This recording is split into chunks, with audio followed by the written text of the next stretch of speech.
No. Now we are. There we go. Uh, sorry in advance if I'm annoying this morning. I'm happy. I have energy for some reason. Yeah, me too. I woke up with a terrible headache, but I mean, I think that's just part of like tra traveling Dude, the multiverse.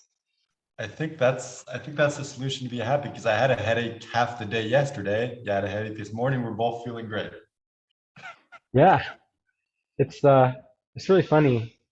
Just like all the stuff that we talk about from like a high level theoretical perspective, and then like there are moments when it kind of plays out in front of you in your real life, and you're like, what?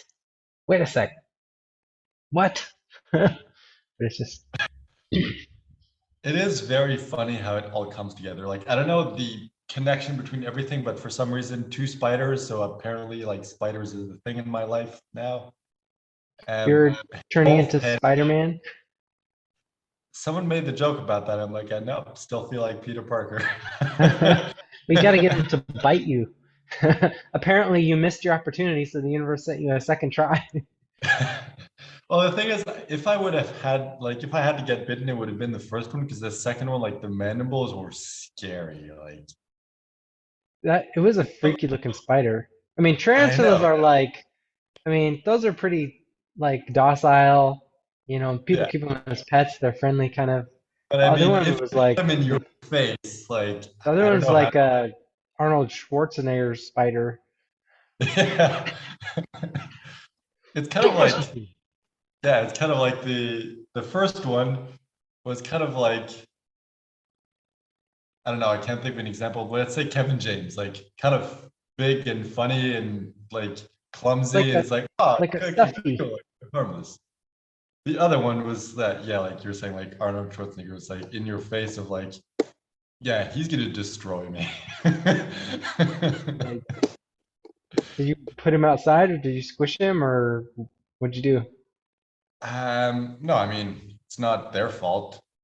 So just took a glass that I had in the shower because the shower sucked. So I keep a glass there so I can fill it up with water and like wash hard to Hmm. reach areas because the shower sucks. And just took it, put it in the glass. And first one, I brought it outside through the door. This one, I'm like, now let's just open the window and check it out. And then it just kind of like came back on the windowsill. It was chilling right next to the window, which is how I got the picture.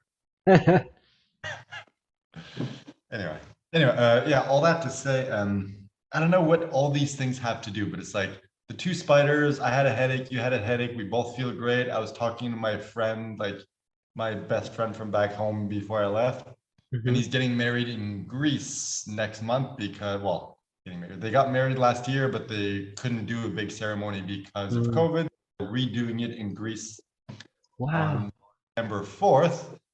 And of course, like he would like if I can be there. And the entire like the last 2 months, I've been feeling guilty because I'm like, I want to be there, but I don't know if I can afford it.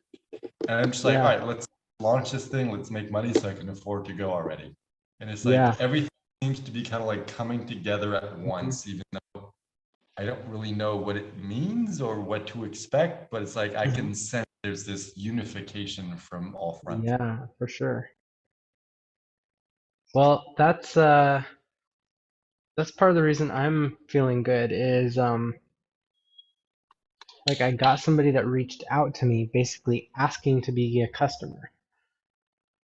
So one of the ladies that I did some of these earlier interview things with, she's like, "Hey, I don't know if this is exactly what you do because I know like you're kind of my Facebook coach and I know you teach community, but like I wanna I wanna share my expertise and my story. Is that something you could help me with?" I'm like, well, you came to the right place, lady. So, but it's very, very interesting that it happened like this morning. She messaged me early this morning, and it was the first thing I woke up to. It was like her saying, "Hey, is that something that you do? How much would it cost, and how do we start?" Basically. So it's like what everybody talks about is like you wake up, your DMs, people like your customers are saying like, "Hey, how do I buy from you?" So, but here's the really, really weird and interesting part. I've been, I think I told you this, um, but like on my walks, I've been, I probably don't have a good picture of it. On my walks, on the median, there was a whole bunch of like smashed up pieces of granite, like from a countertop, and one or two of the pieces like were on the side of the road, and I kind of picked them up. So I took a picture of one of them because I was going to use it as an illustration of like kind of how community is. Like there's not enough room that any one of those minerals could grow into their own crystal. They all just like kind of grow together and smash together, and it's not really useful unless the whole thing is just like one unified polished piece of granite. And then it's like, we've built sculptures, buildings, countertops, all kinds of things out of it. And um, anyway, I just slowly over the last couple months have been like going across Dude, the road. Go ahead. that's your shirt is granite. Yeah, exactly. That's the granite, like the little outline on the PowerPoint presentation. That was a granite like tabletop that kind of looks like this. I was like, this looks very similar. So that's why I took a picture of it and I like made that as the PowerPoint presentation. So anyway, I had been collecting all these pieces of granite and like throwing them in a pile on my walks. So there's a spot next to the fence that's like this little pile of granite stones like that's kind of collecting into like a little, it's just a little hill of rocks or like, but I've been thinking of it as a pyramid. I'm like, in some way, like I'm kind of practicing, like going out into the world, gathering somebody that could potentially be a prospect or client. And it's like I'm like putting them all in a pile and like focusing that energy.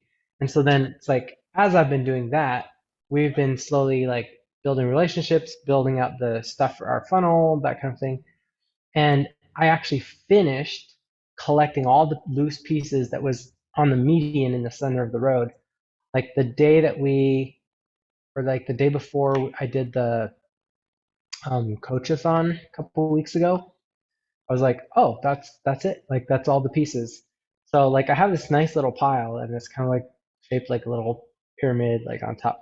So today, this morning, when I was going on my walk, like I passed the pile, I was like, hey pile, and I always kind of think of it as like I was building this little family of rocks or like this little tiny community that is kind of like a mirror reflection or like a precursor foreshadowing. I don't know what it is, but it sort of represents the community that I'm slowly building. That's my business. That's my personal, like actual people that we're connected to and that I've actually helped. So I passed the pile and on the way back home, like there was no more granite pieces of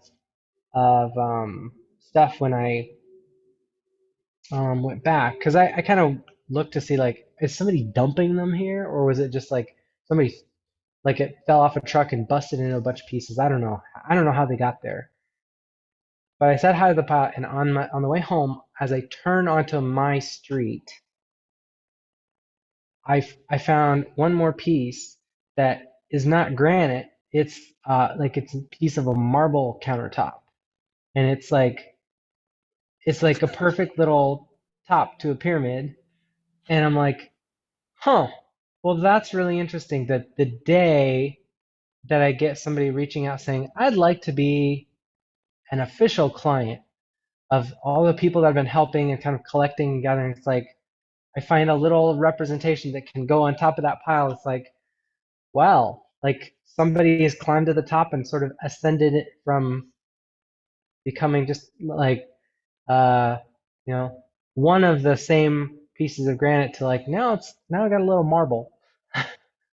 It was just really really interesting like for me kind of like the similarity, the synchronicity, the metaphor of what we're doing over here is sort of mirrored in what I'm doing just like in another random part of my life.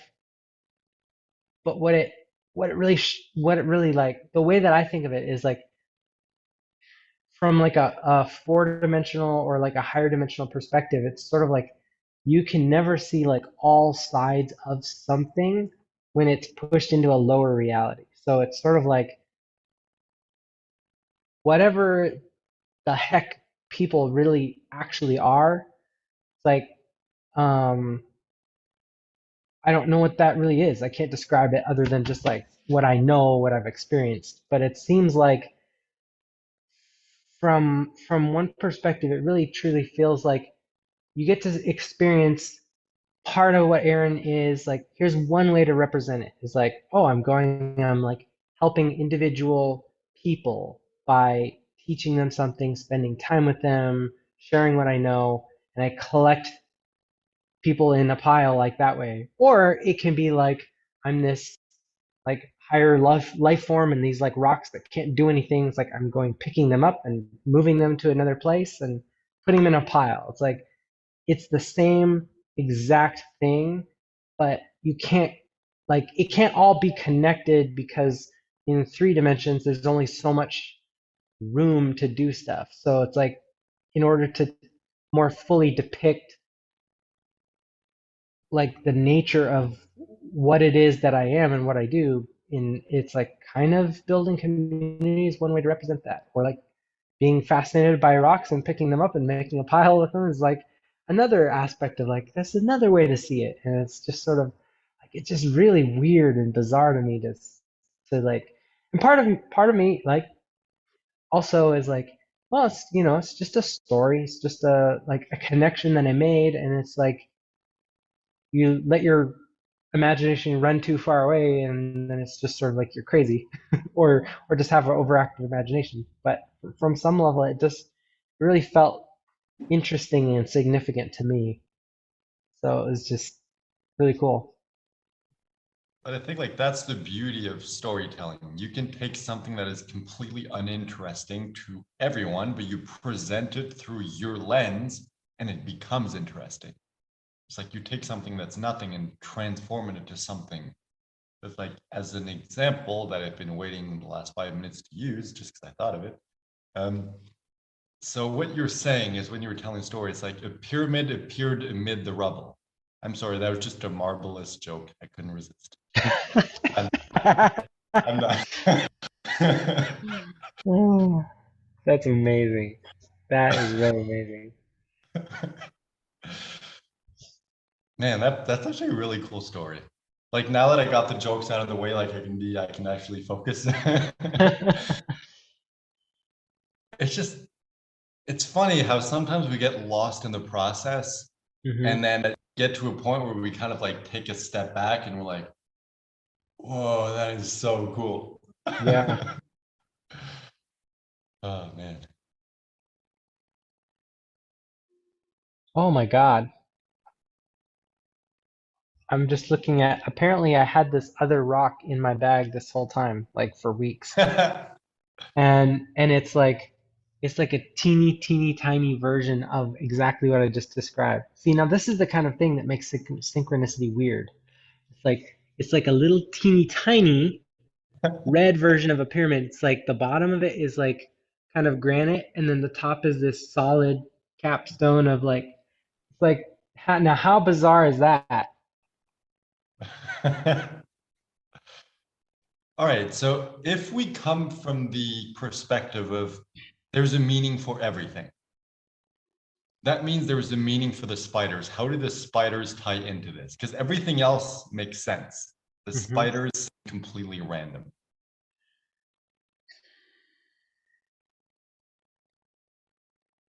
I don't know. Is like do the spiders represent you and me? It's like one's kind of the fuzzy, lovable guy. The other one's like the I'm just gonna do it. Like Ah, crap. I'm the scary one, aren't I I? don't know. That's the first thing that comes to mind. But it's Yeah, I like mean there's that I could mean I work, think there's all kinds of things that but that spiders. actually that makes sense because we're weaving a web because that's what represents community. We're Hmm. weaving a web of community. It's like, yeah, we're the two spiders, and I guess it makes sense. You're the fuzzy one that you see first, and Hmm. I'm the scary one that you see on the back, and it's like you don't want to see me because if you see me, it means you screwed up. Yeah. Well, yeah, and that's the thing is like if you just come across as the like all the marketing culmination of all of the stuff that you've done. Like, oh yeah, I push myself to the extreme. Like I make other people do stuff that they don't want to do. I make you answer hard questions and like go, oh crap, that means I have to do that. Like you are scary from that perspective, but it's like it takes a while to like get to know you enough to really understand what that is and appreciate it. And I wonder if that is kind of like how people experience it. And so maybe it's like maybe it's good. It's just like, oh, here's a here's the friendly, like cuddly kind of looking spider. It's like, oh, he probably won't hurt me. And then Okay. it's like, let me introduce you to my other friend, the trapdoor spider, that could kill you but won't. Okay. Funny that you say this because this very morning I woke up earlier, so at some point I was like, I had nothing to do, so I was just scrolling on Facebook, and I saw a post from the Freedom Initiative, someone asking, "How do you define courage? Do you feel yourself as courageous?" And I answered, "Courageous is true authenticity, unapologetically being yourself no matter the situation, doing what feels right because it feels right, even if it's scary or difficult." I like to define courage as falling in love with fear. Like that perfectly ties into exactly what we're talking about. Oh man, that I love that so much. And that fits in so well with my experience. I think I did I tell you yesterday or maybe I didn't, but like I was looking through my journal, especially since yesterday I just felt super crappy. Like after we talked after we talked and I had to go home, like or I know I was planning to come to the office and I came, but I just got sucked into this like other thing and I never felt like I did anything the rest of the day, even though like apparently I was doing what I was meant to do. I um anyway, long story short, I've I've been in this space like because I'm living with my parents and we're grinding all of this stuff, like building this business. We haven't quite gotten the results that it feels like, oh, this is all worth it. And I feel like, am I just stupid or am I like wasting time? Yes, you And are. I haven't felt great about myself. but, but like there's some aspect of me that's like, am I running away from what I know I should be doing, or like, am I just, you know, operating out of fear or like avoidance and that sort of thing? and and I was looking through my journal and I found this quote, or not quote, but like I had written down, I had asked one of the executives at one of the companies I worked for if I could meet with him. And he was very kind. He's like, "Yeah, I'm gonna put something on my calendar." But I remember when I went and talked to him, he said, um, "I just want you to know that I think you're very courageous for having asked me to have a meeting." Like I wanted to pick his brain. I wanted to ask him like, hey, is there anything that I might be able to like that you're working on that I might be able to contribute to or learn from as you're working on stuff? And he was just sort of like just wanted to hear my story and he didn't really ask anything of me and he just like let me talk and share where I was at. um, but it was very much one of those experiences where I was like, I recognize now. I didn't really recognize at that point, but like people who know what they're doing, know what they're about, like they kind of just allow people to come in and out of their lives, and it's sort of like if you need something from me, like, and you specifically ask it, and sometimes you have to ask it in the right way. It's like they want to show up for you the way that you're asking them to. But like he told me, um, not very many people would walk into an executive's office and ask if they could have a meeting. And he said that, it's like, I think you're very courageous. I just want to let you know that, you know, keep keep doing what you're doing, keep being, go on the journey that you're on.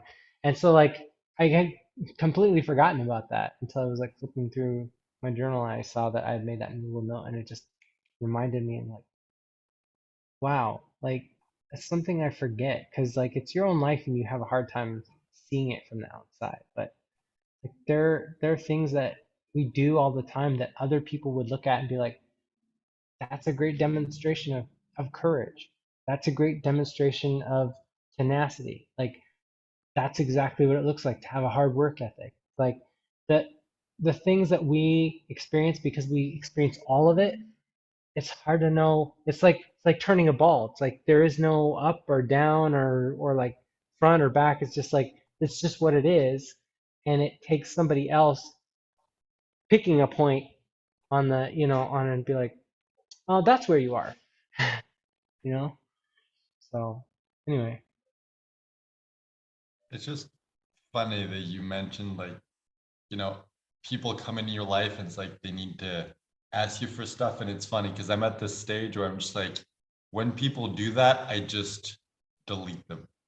Like someone sent me a friend request like a week ago or something, and we messaged back and forth a couple times. And then he's like, he's asking like, oh, what do you do? And I explained, we're creating this course, we're about to launch. And he's like, oh, are you familiar with solo ads? I'm like, yes, why?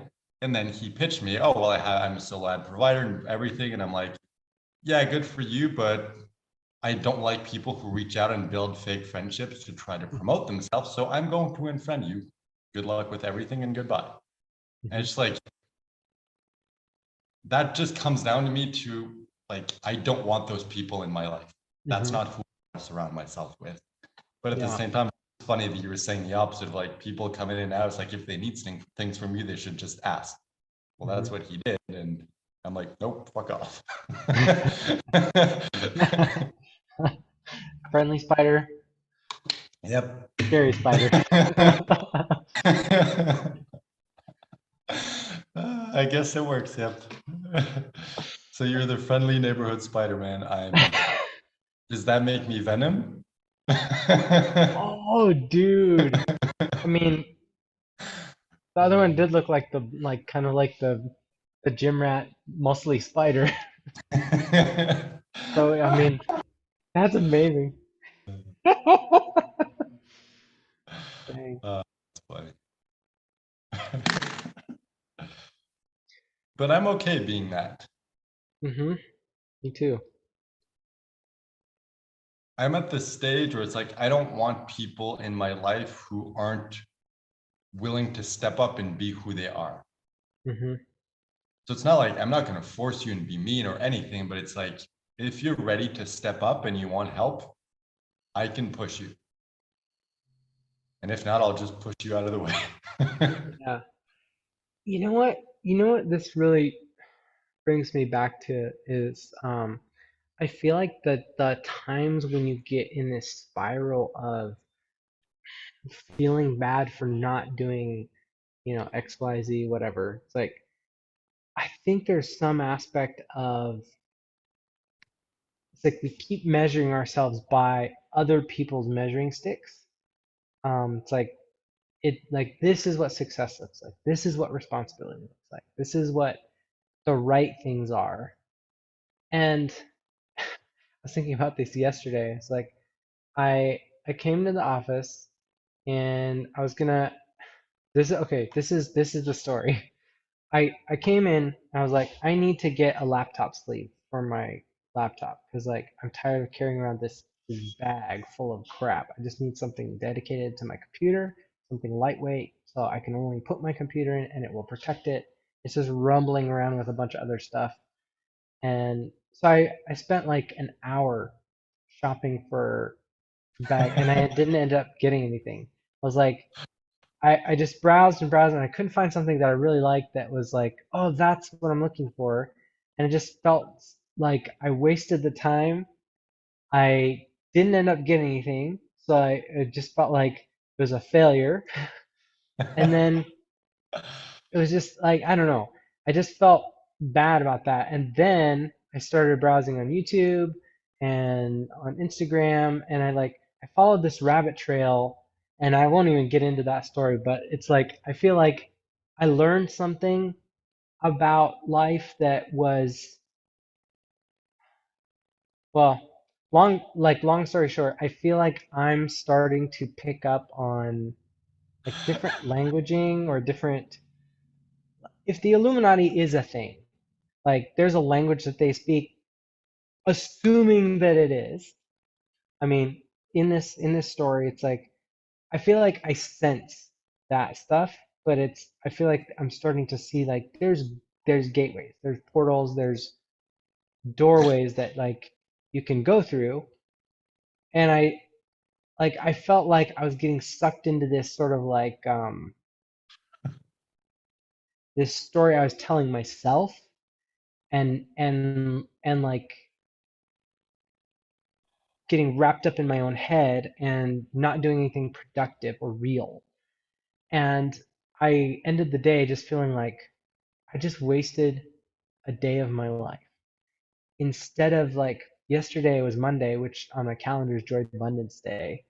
Instead of just enjoying like, you know what, this is fun. This is like, what if this is what it is? Like, what if that was real? What if this is cool? And just allowing myself to have that adventure and that, that experience. The whole time I'm pushing away everything I was doing that day and being like, should be working on this, should be doing that. I like, and I just like gave myself a terrible day. But I found like I don't even believe in astrology. I didn't grow up knowing anything about it. But like lots of people are talking about yesterday was like this kind of the apex day of a Lion's Gate portal, which is like just some alignment of stars in the Leo constellation. I don't know what it means exactly, but supposedly it's supposed to be a time when like you can go through transition or like learn something that's really it it's a time when like things kind of become easier to manifest or create the outcomes that you want because it's sort of I mean, if I guess if you imagine like spaces like lining up where there's like you can walk through, so there's there's like a thinning of the the binding elements of reality, I guess. And Ha- so, Have you seen Shang-Chi and the Legend of the Ten Rings? mhm, Remember when they're crossing through the jungle? It's like they need to go fast enough to keep up with that small right, section, but they can't right. go too Yes, fast. They that's get swallowed exactly up. what I imagine. Like that's how I'm picturing this like this portal. And it's funny because like my wife has a friend who is kind of into this stuff. And she's like, it's a weird time because like things that shouldn't things that shouldn't like be breaking down sometimes get broken down. And it's funny because like Zoe threw a bowl off of her high chair and it shattered. And it was like one of these thick Pyrex type like a bowl that like you've dropped a million times and it should not break, but it broke. And Eden did the same thing with another like a bowl that's made out of some sort of it's very shatter resistant, but like they can break. But she's thrown her bowls off the tray multiple times and they haven't broken. For whatever reason, both kids broke both two different bowls that have been dropped many times that seem like they should not break. And then my friend that my wife was talking to said that her one of her cats knocked a box. They had gotten a new box of china. It was still packed in the packaging, like in all of the stuff that's supposed to keep it from breaking. And she said the cat knocked it over somehow, like just knocked off a small table or something. It was all packed, and every single thing in the box broke. She's like, it just seems incomprehensible. Like, why would everything break? But if you think of it from the standpoint of like, well, you can't really see everything that's happening at the same time, so one little tiny piece of something kind of dragging through our reality looks like, oh, all of these things that don't usually break are suddenly breaking. Or like your life seems to be going good or you're doing all this great stuff, but all of a sudden your life turns to crap. Like, why? Like that's sort of how I'm picturing this thing, and kind of like the scene where it's like they're going through this little sliver of thing. It's like if you slow down, it's like the forest is going to eat you. Like you won't survive if you go slower. The only the only way forward is like just keep existing and just like keep going, sort of thing. Doesn't mean it's like it all of a sudden gets fun and flowers and happy, whatever. It's just like right now, all you got to do is just drive. But anyway, just really, really interesting. Okay, two things came up when you were talking. First of all, as I realized you're really good at like taking a long story and making it short. I'm really good at taking a short story and making it long.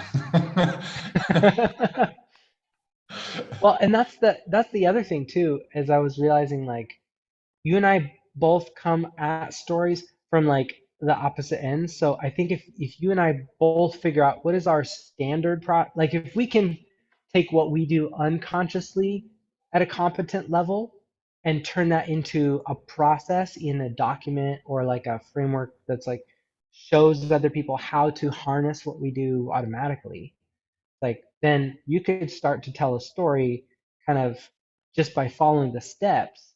That's sort of like how Guillaume would tell it, sort of how Aaron would tell it. And you can start borrowing and using the skill set that we've built over a couple decades, and be able to use that experience without having earned it. And I think if we can figure out how to just lay out a process for people to follow, that will allow us to help lots and lots of people tell better stories, make themselves become more visible, more attractive, more valuable to people. I mean, I think that's what you and I really are meant to do for people is like help them understand story in the context of business. And then anything that we do on top of that is like really just built to support the story structure because that's what we do really well above everything else. Like the Facebook thing is a great way to get stories in front of lots and lots and lots of people without having to build a gigantic business or website or hub or funnel. Like you can just create all these containers, put a story in each one of them, and then just leave it if you want. But yeah, it's becoming more and more clear to me that story is what you and I do really well.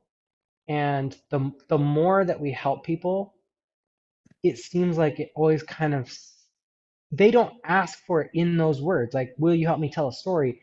But it seems like what they ask for, the way we can help them deliver on it is a story. And even like this woman who asked me today, it's like, hey, I want to like, what did she actually say? She said,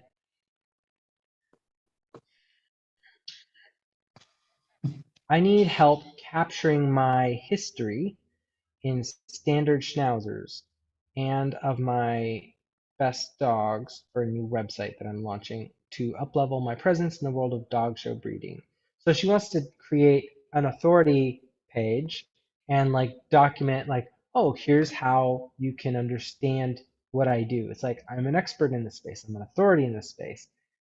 Like all of that storytelling and marketing, like that's what she's asking for, which we're very well set up to help with.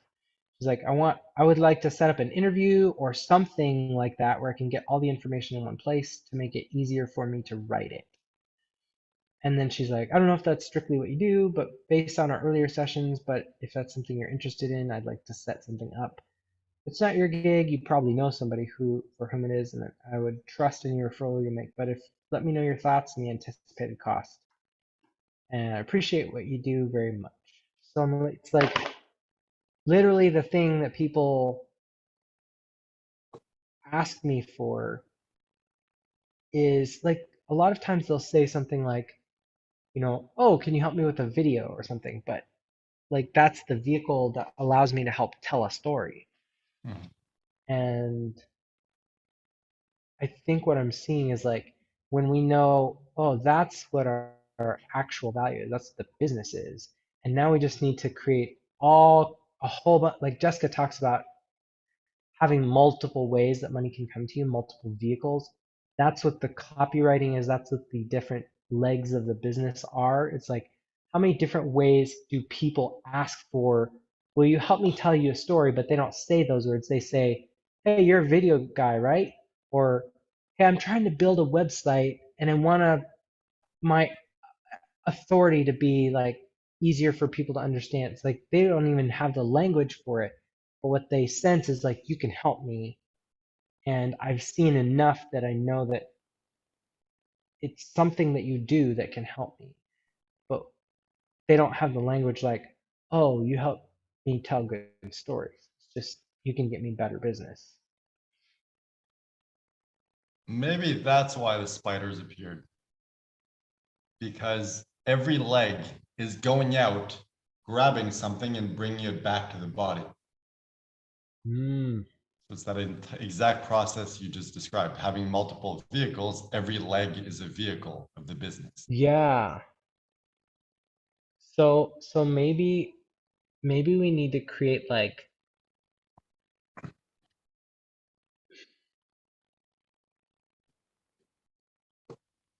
I don't think we need to overthink things. I think it's going to happen by itself. well, yeah, that's probably true. But it's like what you were saying before of like, we're talking about storytelling. It's like the sales process is just telling the story of the person going on the journey to getting what they want. So it's like Mm, the introduction is like, the setup of the story is like their normal life, the business the way it is now. The inciting event is our hook, whatever gets them to the webinar. That's kind of like, oh, I need to like learn how to become a knight so I can go on this adventure. So we're yeah. teaching principles, but then you need to go out and do it yourself. That is the course. So the Hmm. course itself is the adventure. And then like, there's going to be dragons to fight and things at the end. It's like at the end, the treasure is a successful business. Okay. I just realized something. We talked about this a little bit about like we're so good at foreshadowing that just kind of happens. Or and then what we're talking about today is like different things kind of represent different stuff. That's sort of like this thing is like a representation of this thing. But I just realized like when you think about it from the standpoint of like a story, authors do this all the time. Like you'll tell one part of the story earlier on, and it's sort of like that becomes a a foreshadowing or like a uh almost like a model of like what the character is going to go through, but you don't see it, you don't realize it until maybe you've read the story all the way through once and then you go back and reread it, or and you start to see those connections, or like you watch a movie and you see like, oh, this is all like planned out from the beginning. um but I'm seeing like maybe that's what happens with our lives, and whether or not it's just, I don't know whether story is something we've constructed as a reflection of the way that we experience nature and life, like the way that things happen to us. We kind of have created this tiny mirror reflection of how we see life working, or if it's in reverse, that like our lives are sort of like a constructed story by some higher like force or author, and we're kind of modeling that. Like it doesn't matter, but I, what I'm seeing is like all of these things that seem to mean something is, it's sort of like that idea of something happens over here and then something happens over here that gives that other thing meaning, and you don't see it until you've gone through the whole thing, and then you're like, oh, that's like it was showing us what was going to happen, but you didn't get it until you got there. And just really, really, really interesting. Well, in that case, in the interest of figuring out something that we don't know, been sitting at this desk for the last, I don't know, 8 days. And I just realized right now that there's a drawer. And in that drawer, I found a book about Cyclops, apparently, that's in French. And inside the book, I found a random girl's picture. I don't know what any of this means, but it's so random that I'm like, this has to mean something. That's so strange. Like the fact that you found a drawer you didn't realize was there with a book. Like a book and a woman. I mean, I'll tell you, I don't know. I'll tell you the immediate things that come to my mind. It's like Cyclops, like just kind of represents that, like that single eye, like that vision, the all-seeing eye, sort of like of wisdom, of knowledge, of like a higher level of understanding by paying attention. Like that's what immediately pops up into my mind. So it's like that book is a weird reflection or permutation slice of like whatever that bigger um you see the drawing of the all-seeing eye all the time, um but it comes in different forms. Like you'll see it represented sometimes as like the god Horus, like the that sees everything, or different things like that. And I don't know like what the girl thing inside the book is, but it feels like, I don't know. I've been kind of very much sort of like personifying the universe as this sort of like feminine like thing to be pursued, or like this is something attractive to move towards, and that wants to play the game of like uh come find me a little bit, it's like just really interesting. So it's like, to me, like a book with a picture inside doesn't seem like anything, but like the the shape of the feeling to me feels like, if you translate it into just how it feels a lot like, oh man, it's like seeing the eye at the top of the pyramid, and like the beam of the ray of light being like, it's just a little whoosh, you're on the right track. Like the the the beam showing on the map, in Indiana Jones is like, oh snap, that's where I got to go next. It's like, I don't know what is going to happen in the adventure, but I all I know is the next step. It's like, just keep going that direction. And that's what it feel that's the feeling of what I get from it. It's like, Okay, in that case, what does the fish represent? Because she had an earring fish. like a fish. She had an earring of a fish. Yep. Hmm.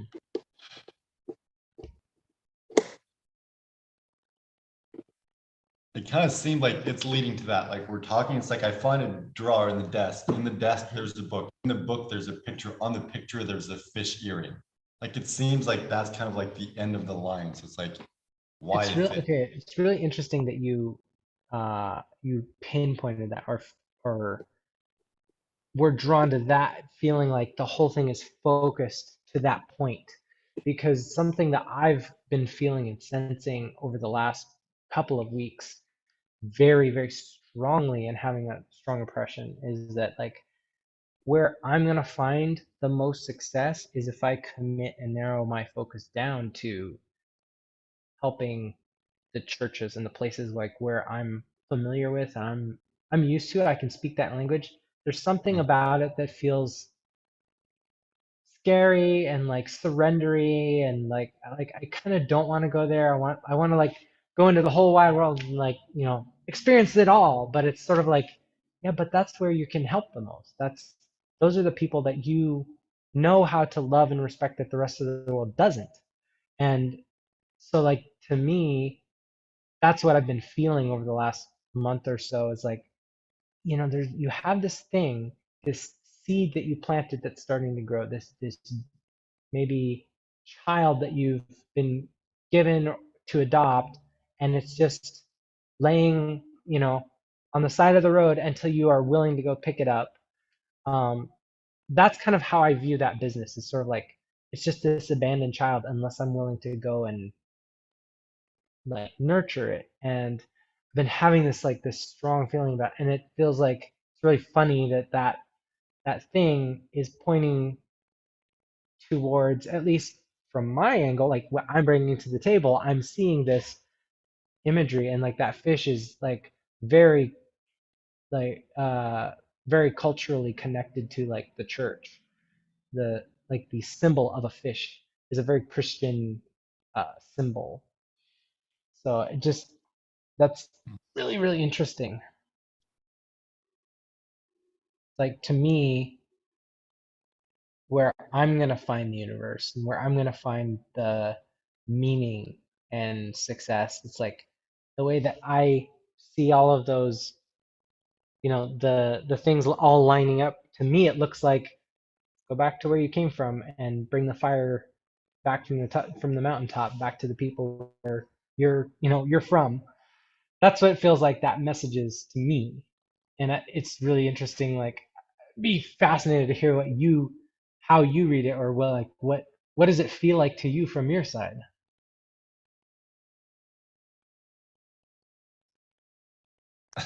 Okay, it's funny. As you're speaking, I'm receiving messages on my phone from a girl that I met on Bumble. It's like we had a date, we were like, we're talking, and she's like, you want to know something funny? Like, I follow these hashtags, and one of them is vegan and vegan food.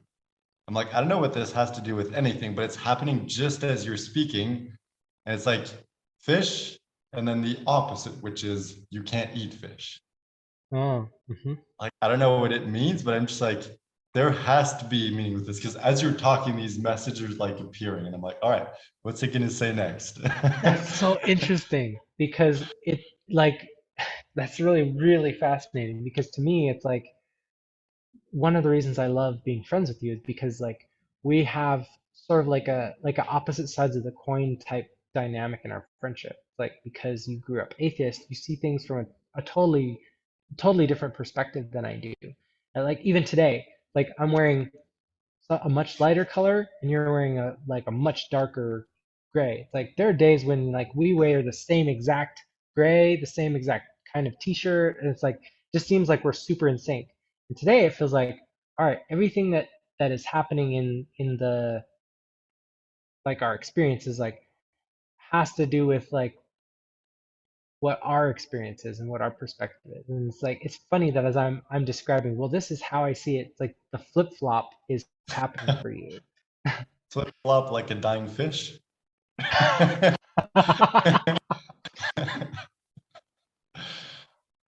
That's the thing. I think we're seeing life unfold hmm instead of just kind of like not paying attention. We're like, all right, let's pay attention to this. And it's like we're literally watching as it happens. We're like, okay, what's Yeah. happening next? Yeah, exactly. Hmm. And this is interesting. This is so interesting. This But is just for fun, let me show you the earring. Just maybe it's gonna trigger something. I don't know. I don't know how well you can see if it focuses or not. oh yeah. It's Looks like like it's a fish skeleton. uh-huh. It's like a fish skeleton, but it's like the art of it is very well created. I love that. It's like it's a dead fish, but at the same time the fish is like it's an arrow pointing up. It's like look look higher, look beyond the symbol. And Okay, now your I nose is see an arrow. X-Men. What now? But that's really funny. It's like I mean, that's what a lot of people see when they look at the church. It's like it's dead. It's like a community Oh, that doesn't mean anything. dude, look up. I look up. It's a cross. Hmm. Yeah, and that's funny. Like, because when you've shown me like that roof is sort of like the X is sort of like dead. It's nothing. It's like this is a dead end. No, X marks the spot. This is exactly where I have to be right now. Hmm. Dang. Oh, that's really interesting. I Especially when think, you look at like the shape, the dome, it's kind of like a pyramid in a sense, like the shape of that house. And it's kind of like it's also a little bit like a beehive, which I think is also another like symbol that you see used a lot in kind of like higher dimensional languaging when people try to communicate things to other people without without saying them. It's just really interesting. It's funny how once again we have completely different interpretations because I'm like, X marks the spot like on a treasure map. This means Uh-huh. this is where I'm going to be once we start making money. This is where my fuck you money challenge is going to end. Ah, X marks the spot. I'm exactly where I'm meant to be. that's amazing. All right, so if this is the end of the line, what would we do to, I was thinking this morning about writing an offer post. I was actually thinking in the shower, like, I should just write an offer post based on like what Leslie was asking me for, the Facebook group thing that we're doing, and say like this is what we've created, this is what's there so far, this is what we're planning to do. And if you want in on the journey, like right now, this is going to be worth tons. And I know what it is from my perspective as the creator of it. But for you as somebody who wants to experience it, this is what I would like it to be. This is what I'm inviting you to. And I'm inviting you to be in on it so you can have early feedback in the process and be able to shape it as it comes into being. But this is what you're buying, and like if that's interesting, just put it out there and then get feedback based on that offer. Yeah. If it feels right, do what feels right. And what it was coming up like when you were speaking, it's unrelated, but it comes Hmm. back to like X marks the spot of like it's my friend's wedding in Greece on September Hmm. 4th.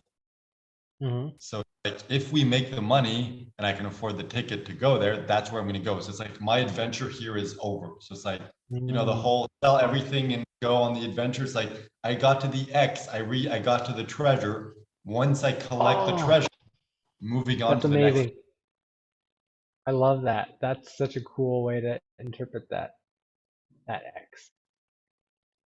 Because I've like every time you show me that, I'm like, I have this feeling like I don't understand what I'm looking at. Like I don't whatever that is, it's like it's more than just the roof of the house. But I don't know what it is. Like I don't get it. And now that you're starting to like put some meaning to it, it's like, ah, that feels like it's making sense because it's like you were drawn to that place and it was like just the way you got there was so bizarre, and like that was a whole adventure in and of itself, just like arriving there. Yeah. and and then like you having the intentions like I'm gonna figure out how are we gonna make this thing make money. And it feels like we're like just right on the knife's edge, is like we're about to step into something new. Like this thing is about to pay off all the work that we're doing, all the grinding that we've been. So amazing. Yeah, true, because I did work a bit on the funnel before this, but it's like it's really in this place that I built out the funnel. Yeah, for sure. Like it's been this spot that you've been has really been the most focused work that you've put into this project. Hmm. Honestly, it's been the most like work that you've done since you've been on your trip. It seems like there's something about that experience in that place, because the last place you were in, you were sort of like, yeah, I'm gonna like do some stuff and do some work, but it was sort of like it still was kind of like whatever felt like it came up was what we were doing, and a lot of it was like us just kind of organizing thoughts and getting clear Hmm. on where we wanted to go. But yeah, it's just been really, really, really interesting. Man, this is cool. It's fun to be able to like realize what's happening because usually we're just kind of like lost in the moment. We don't realize and we're like, oh, that's what happened. But now we're like, no, Hmm. this is what's happening right now. Yeah. Mm. And now automatically my brain's like, all right, let's do this. Let's do the work. Let's get this done. Yeah. Well, I mean, I feel like I I feel like I lean on you a lot as an accountability buddy, as like just somebody to be present and as I'm doing work. So like I thought this morning it's like what it feels like the right thing to do is like create an offer post. So like maybe that's what I should just do today, and I'll just do that as we're here on the call, like as you're here watching, and if you're browsing, it's like whatever. But No, like, this is uh, perfect because I realized like, all right, we have the entire structure for the funnel. We need to plug in the stories and we haven't quite perfected that. But we also need to like break down everything that they're getting. So let's go mhm, through that process, and that's going to give you all the information you need to then create your offer post. perfect. So pretty much what we need to do is just go through the offer stack and break things down. Like what do they get? Hmm. Like so here's everything you get when you claim your scholarship. So what are the selling points for the 5-minute Facebook group course? Like the actual training, like what are the big categories we cover? What are the benefits? Like I think for this, it's less about deliverables and more about like benefits. Hmm. So what do they get from this?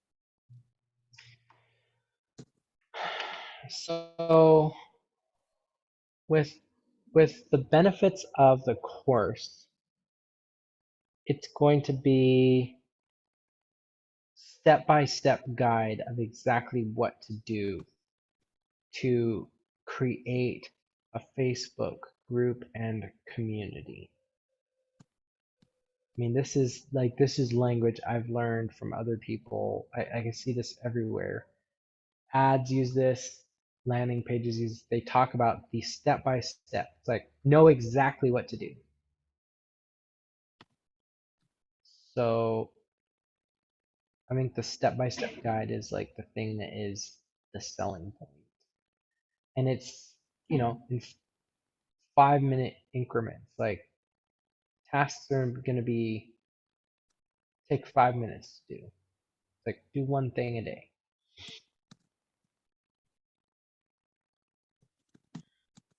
All right, so we have the step-by-step process to create an engaged community, 5 minutes of work per day. Hmm. I'm just wondering, should we come at this from a like benefits perspective, like this is what you get, or is like this is the result you're going to get from this? Like which Um, is more yeah, we need valuable? to. I mean, we need to cover both of those. Those are different ways to represent the same thing. But I yeah, think, yeah, maybe for this, it's more like, hey, you're gonna get a step-by-step process. It only takes 5 minutes, so it's more like the selling points, and then further on, there's a slide near the end yeah, where, those are like deliverables. Like that's the what is that I'm buying. yeah, But okay, so later on in the slide when it's like, we're gonna launch this course at 1,997, and it won't include all these extra bonuses, but it's worth it because that's where we have the list of like all the benefits of like yeah, you can community, you can create your selling story, you can have people who hmm, connect with you and buy from you. Yeah, okay, that makes sense. Going back. All right, I so mean, okay. One of the things that we talk about in our framework is like simple systems. So, I mean, I think that in itself is a selling point. It's like you'll learn like the simple system that allows you to um, build a business free of overwhelm.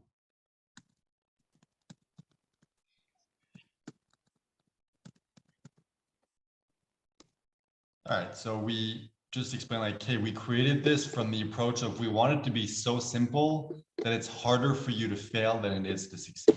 Hmm. All right. What Yeah. else? So are we still kind of going with the launch, grow, monetize, automate structure, or are we going to present it in a different way? Um, I mean, launch, grow, monetize seems like a great way of categorizing it. And I don't know. I feel ambivalent to the automate. Like it doesn't emotionally resonate for me at all.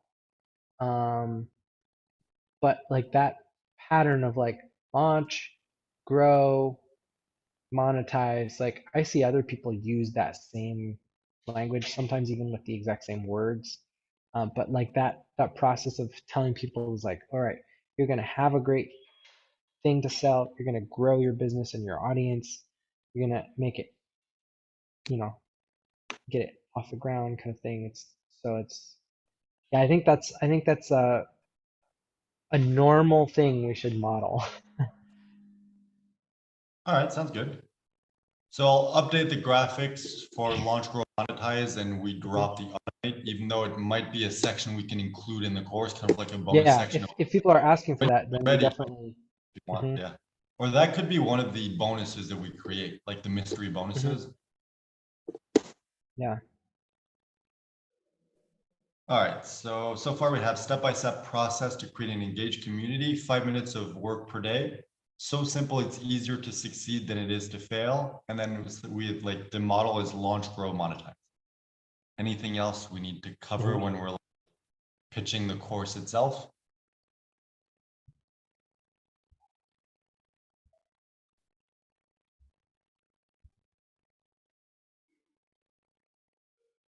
I guess story So would be an important point to cover. yeah, so it would be like launch your community, grow an engaged audience, and like monetize your simple like 5 minute a day business. I mean, we don't need to use that language, but that's kind of where how I'm thinking is like that's what we're helping people do is like you know a community is important. Well, we're going to help you launch that community. We have a system that allows you to do it simply. You're going to be able to monetize it really easily, and we're going to show you the things that we need to do to keep it running, to build into it so it will continue to grow an engaged community and audience, and do it in a way that you can keep managing it in 5 minutes a day. You're not constantly having to be in build mode.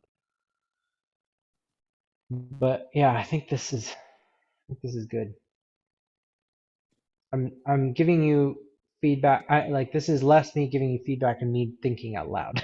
Yeah, yeah, I'm cool. I'm just organizing making thoughts. notes and we can go back and figure out what the best approach. Hmm.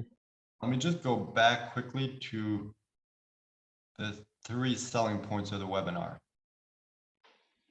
which is, all right, the selling story.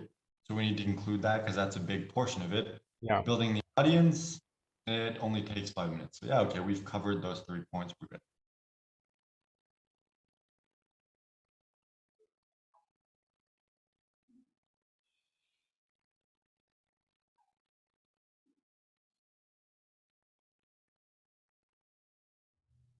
Yeah, so maybe if we cover like those 4 steps, it's like the first thing we do is we help you create your selling story so that you're able to connect with your audience. And Hmm. then once you actually begin to build it, then it's like, so it's like selling story, then you launch, grow, monetize, using like, and then it's like the benefits of like, it's a step-by-step process, only takes 5 minutes per day. And we structure it in such a way that it's easier to succeed than it is to fail. That covers the, like most of it.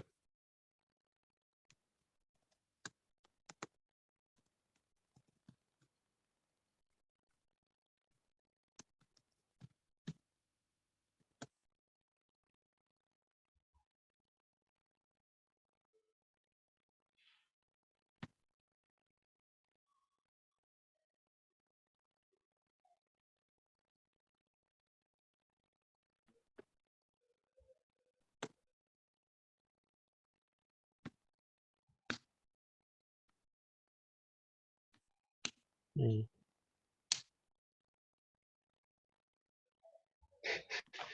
I feel like I'm a kid. I'm so easily distracted.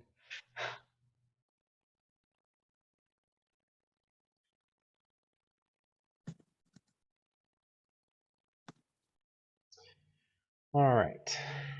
Let's see.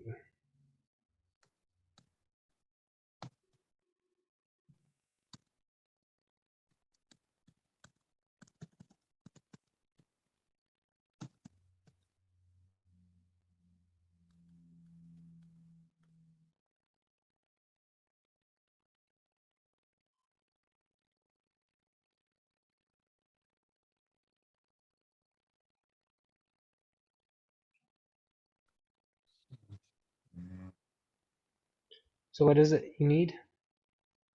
I'm just trying to, actually, I can come back later and format this. So for now, I think we have what we need. So we have the selling story, launch, grow, monetize, the step-by-step, 5 minutes of work per day, and it's easier to succeed than to fail. Do we need to kind Hmm. of present anything else when we're showing the course of like, hey, because by then we're at the end of the webinar, so we've already had the story introducing business best friends and the principles of that.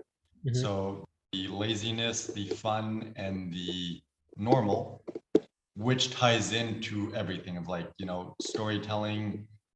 Um, oh, I suck at this. It's like, what's our course? And I'm blanking on what we offer. um, Anyways, so let me just go back. So we're gonna have the webinar as we're doing it anyway, so it's not important. Yeah, there's the selling story there, then there's the building the audience, and it only takes 5 minutes per day. Hmm.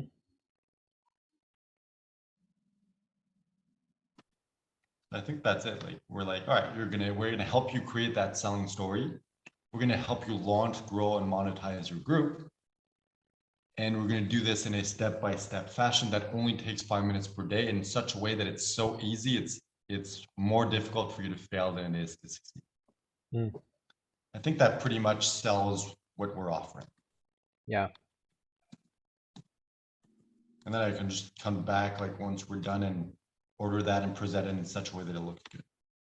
All right, so that's pretty much done. The daily live implementation, what are the benefits of that as opposed to the pre-recorded version of the course?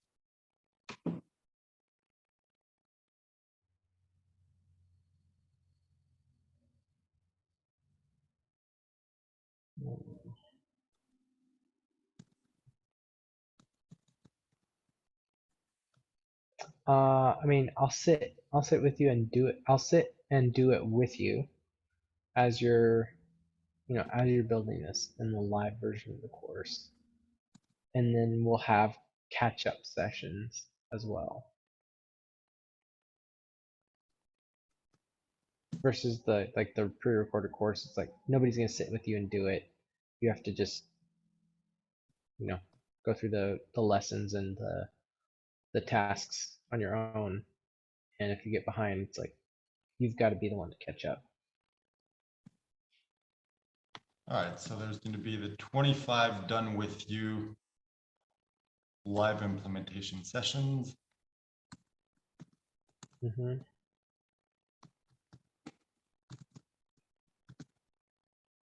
What did you mean by catch-up sessions? So I've been thinking like it's like 5 minutes a day, so there's gonna be 5 sessions. Like once the task videos are complete, like if you sit down and actually do them, it should only take like half an hour to 45 minutes to like get through all of them. So if you are like, oh, I've just been so busy, I haven't logged on, like putting it off, it's like, okay, come to the Zoom session where we do it as a group. Like I'm gonna sit and okay, do this step. Okay, everybody done it? Okay, if you're stuck, okay, go here in the corner, click on that thing. Okay, good. Finish that. All right, everybody ready to move on? It's like I'll just like hold their hand so that they don't feel like if they're a little bit behind, they don't go another week and be like, oh yeah, I still need to catch them on the homework. It's like every week we're gonna have a session where it's like if you haven't done all the things, we're gonna get caught up today so that you can just like reset the bar. And if you don't, it's like you'll have the course, you'll have all the steps so that nobody's rushing you. But if for people who like for people who find themselves getting more and more behind and they know that that's a pattern for them, that's like the longer I go, the less likely I'm going to be to do this. I want to help them get caught up so that they can feel like fresh start. All right, I can do it this week. I'm gonna set a thing on my calendar. I'm gonna do it at the same time every day. It's like if you haven't done it, let me help you a little bit to get like reset.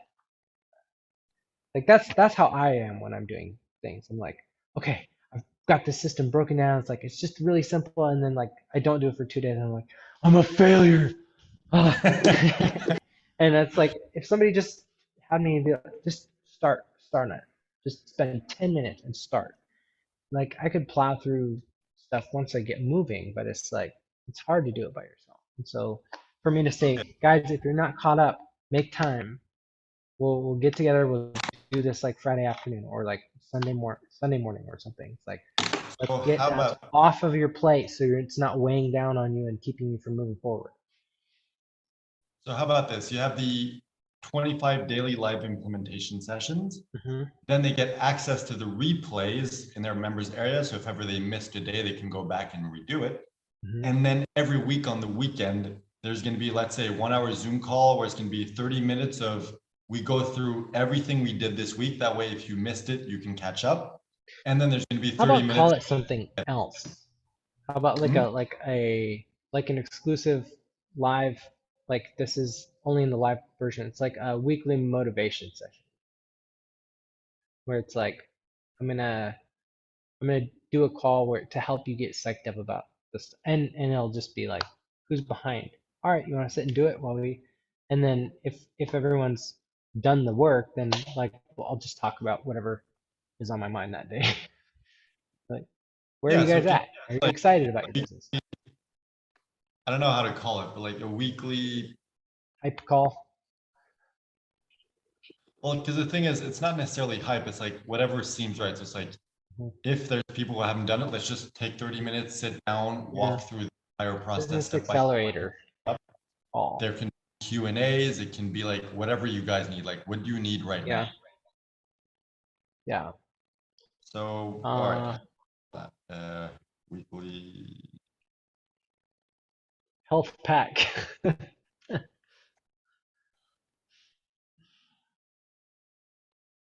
Anyway, whatever. We'll come up with a name. It's not important. Yeah.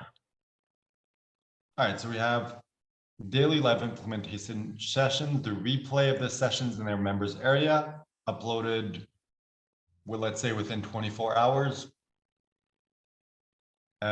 Weekly catch-up sessions, so once per week, if ever like they missed it or Q&A or whatever we want to call that. Oh, hold on. Oh no, that's a separate one. I was going to say, oh, for the 5-minute Facebook groups, they get access to the mastermind, but that's a separate thing, so never mind. Hmm. All right, so what else do they get exclusively from the live version?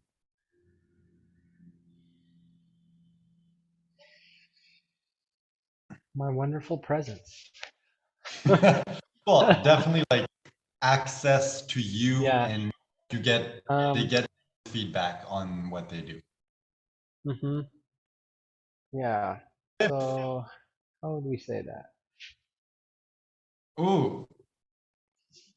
Hmm. Okay, I don't know if this would make sense because the whole point is to do it in 5 minutes per day. So maybe it could be when you do the lives, it's like 5 minutes of work, and then you take like another 10 minutes to pick someone that day and be like, all right, show me your group, like let me give you feedback, like me give you like opinions and stuff, and like other people can stick around and watch if they want to. But it's like the actual work only takes 5 minutes. So it's like it's a 15-minute session, 5 minutes of work, and 10 minutes of you just pick someone in the group and critique and give feedback. Yeah, we could do like community deep dives, like community group reviews, something I like mean, that. if that's something you want to offer, if you think it's beneficial. Yeah, why not?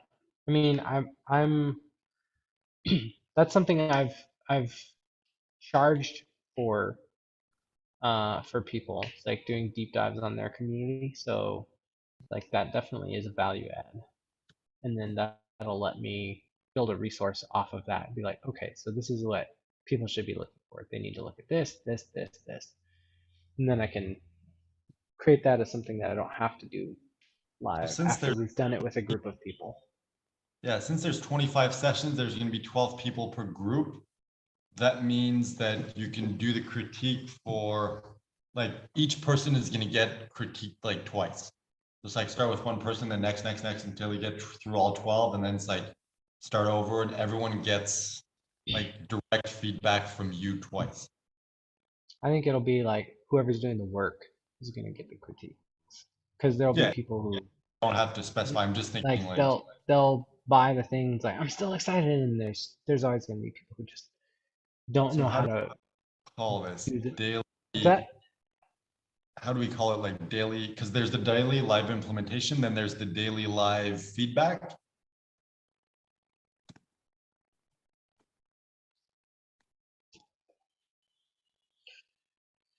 Hmm.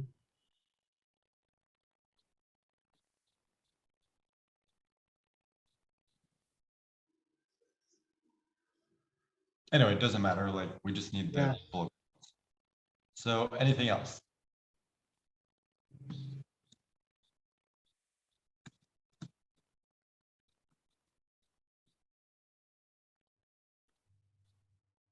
Like we don't need anything else. I'm just asking if there is anything else.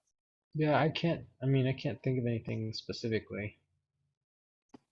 All right, let's move on. All right, business best friends mastermind. So lifetime access.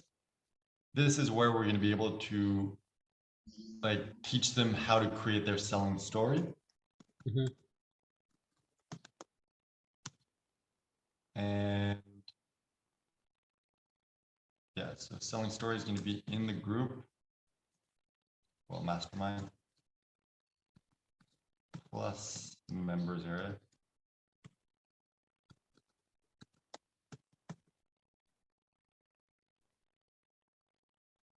Oh yeah, that's the other thing that we're, well, no, I don't need it.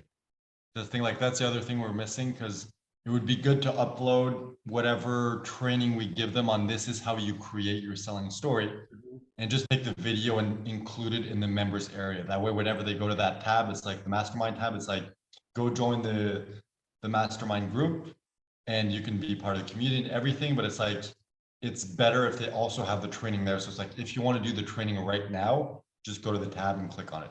So we don't need that for me to do the tour of the members area. We're just going to need to add it there eventually.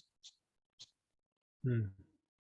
All right, so we have, for the mastermind, we have lifetime access, we have the selling story, well, access to the community.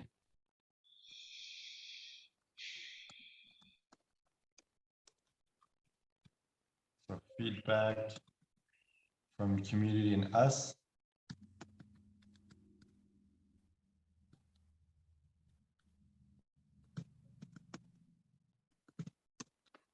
And then networking, aka business best friend.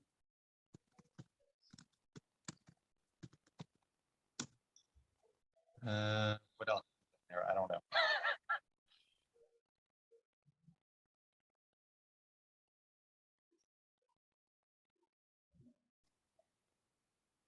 Um, So this is something that I feel like I'm debating whether this feels like a distraction. Yeah, I think it is. But so there's that growth work thing that I told you about. It lets you generate like a whole bunch of content stuff, like resources for your business. mhm. So creating like lead magnets, worksheets, PowerPoints, like all kinds of stuff. And it automatically like formats and builds stuff based on the type of business you have, the niche that you have, create email sequences, that sort of thing. I'm wondering if like I want to try it and see if it's useful for us to build out resources quickly, or if it's like the promise is there, it's technically what you can do, but if it still creates tons of work, it may not be a huge time saver for us in terms of like um, if we were to offer that as something like, so if people are like telling us all the stuff they need in their business, or like they're telling us the stories, and then we're like, okay, so that translates to like this kind of stuff. It's like then you can plug that information into and like generate resources for them, so that if it gives them like the pieces that they need to like be able to start providing value and sell people into their program more. Like it could be a valuable thing to offer. And if we get the enterprise version where it's like if we just need it for our own business, but it's easy enough to use for somebody else, like we could do that as a thing, like a value add, and then that may help. I don't know. Maybe that would be like an upsell for like a more of a done for you service in like a more expensive version of our. Maybe that's like a $6,000 thing. It's like you just tell us all the stuff about your business. We'll build your business for you. Just charge enough that we can hand off the execution of it to like a VA or something. So what does this have to do with what we're doing right now? Well, I was trying to figure out whether or not it fit into the model of what we're doing for people. Uh, I mean, it could, but I don't feel like we need this right now. It's more something we can start exploring if we see it's valuable, and we can either Yeah. incorporate it into this or have it like as an upsell or a back-end offer or whatever makes sense. Hmm. Because we can easily add in another like upsell on the back end if we want. Like, Yeah. hey, if you want to upgrade to the done for you version of the course, Hmm. it's I don't know, $397 and you get blah blah blah blah blah, blah whatever. Hmm.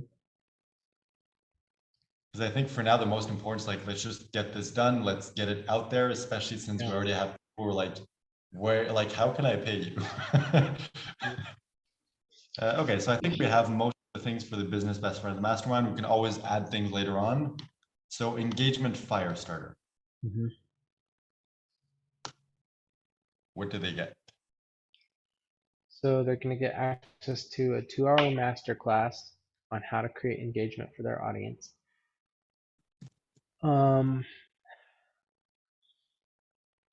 they're going to get a list of engagement, like a pre-built list of engaging questions. Are I don't questions doesn't sound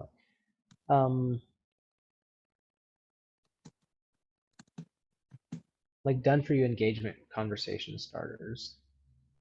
So like the Like it's a document that engagement like prompts. yeah, engagement prompts to activate your community.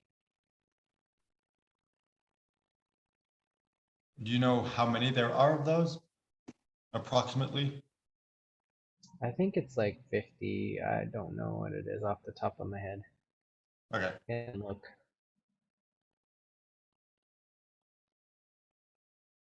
Because right now we're just covering the points, but it's like as I'm gonna word them, I'm gonna want to try to be like, you know, 51 done for you engagement prompts so you can start getting results as soon as you create your group or whatever. Just kind of Yeah. like instead of just saying like you're getting this, it's like you're getting this because it's going to give you that result.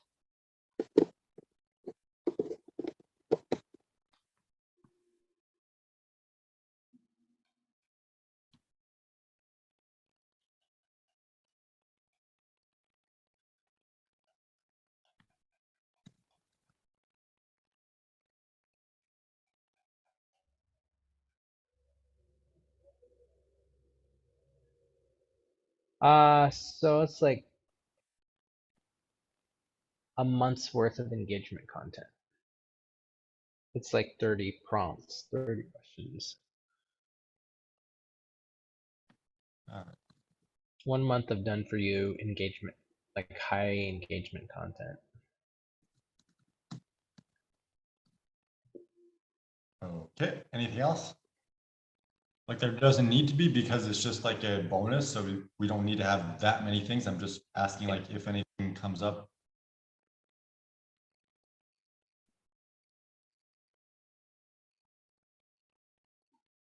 Maybe this is the engagement firestorm.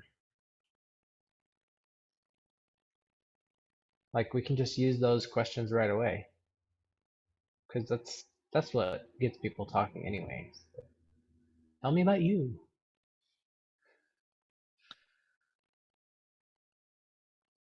Yeah, the engagement Firestone is like 30 days of done for you content. So we can start with questions and then we'll build out posts if people want. I mean, I'll build out posts, but I was realizing like,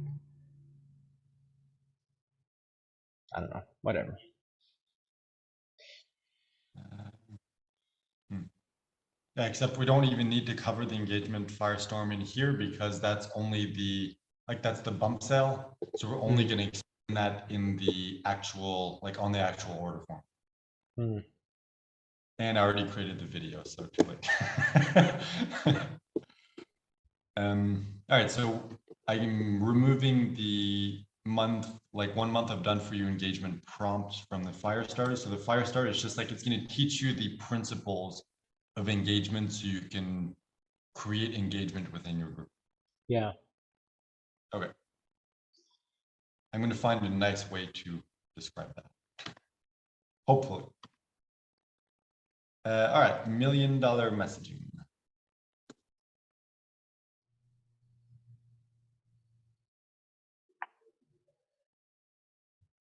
How many years of research do you think that would be? Like, how long have you been collecting this data?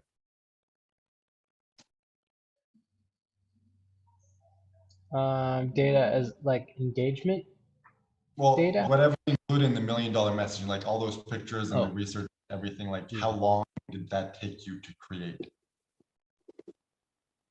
Mm,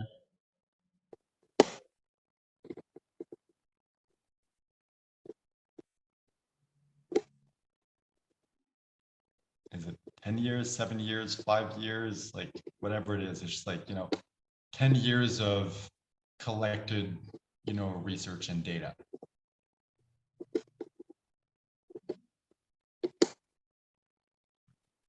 hmm.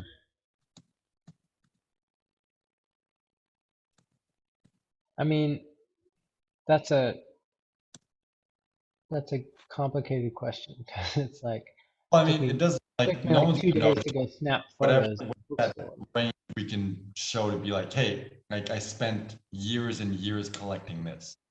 Yeah. Um, but I mean, I've been reading like self-help, motivation, and marketing material since I was like a teenager. So it's like, I mean, it's like access to um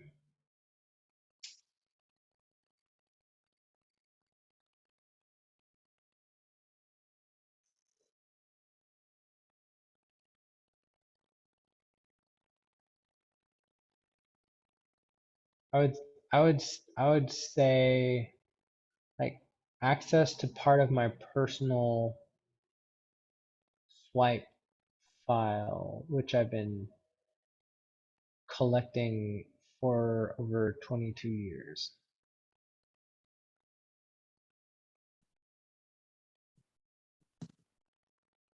All right, so access to 22 years of research and data collection.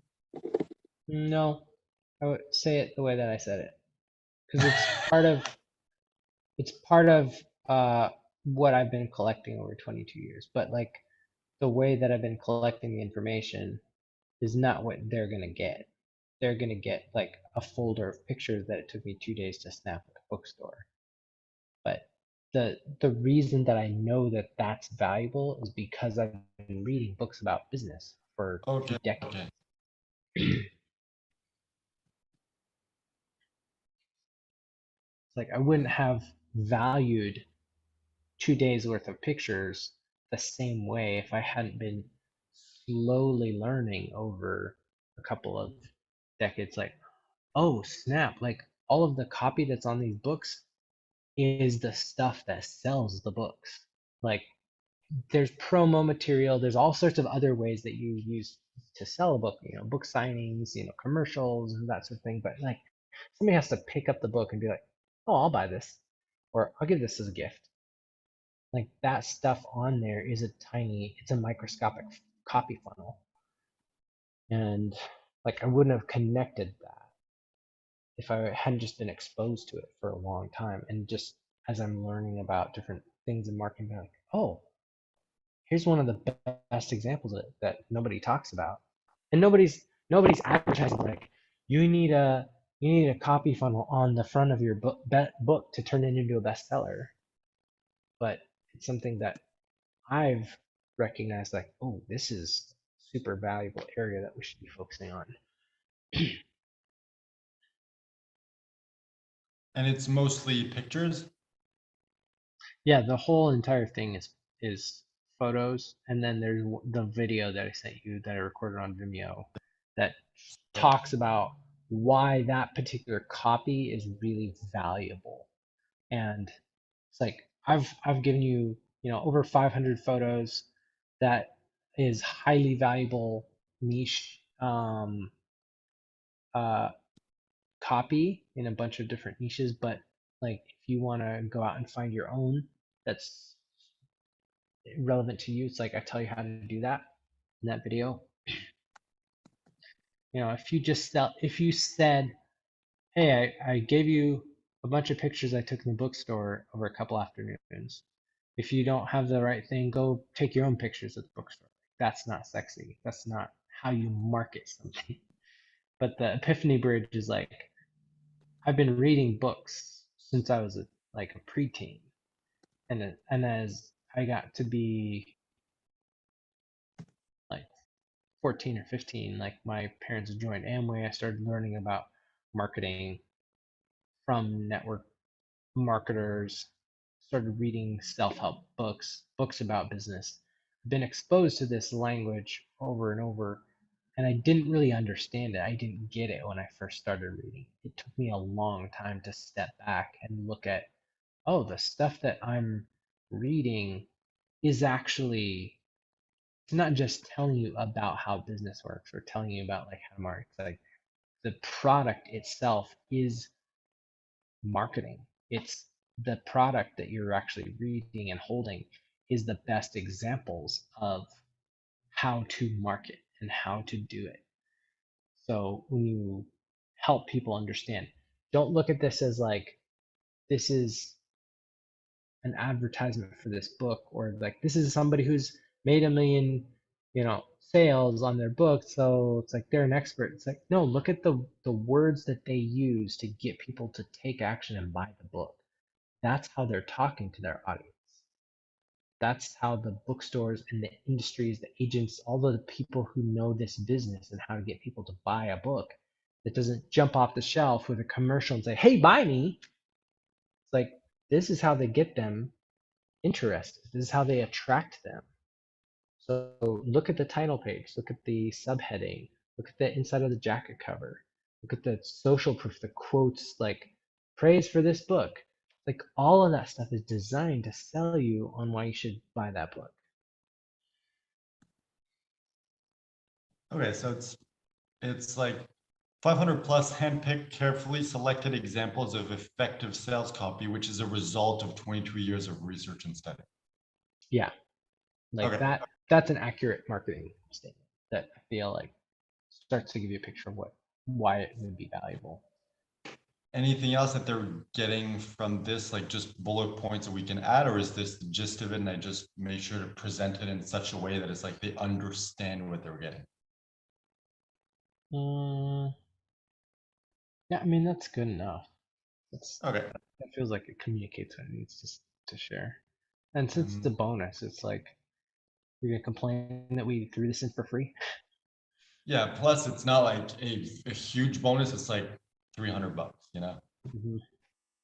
All right, so how do we describe the mystery bonuses? Hmm.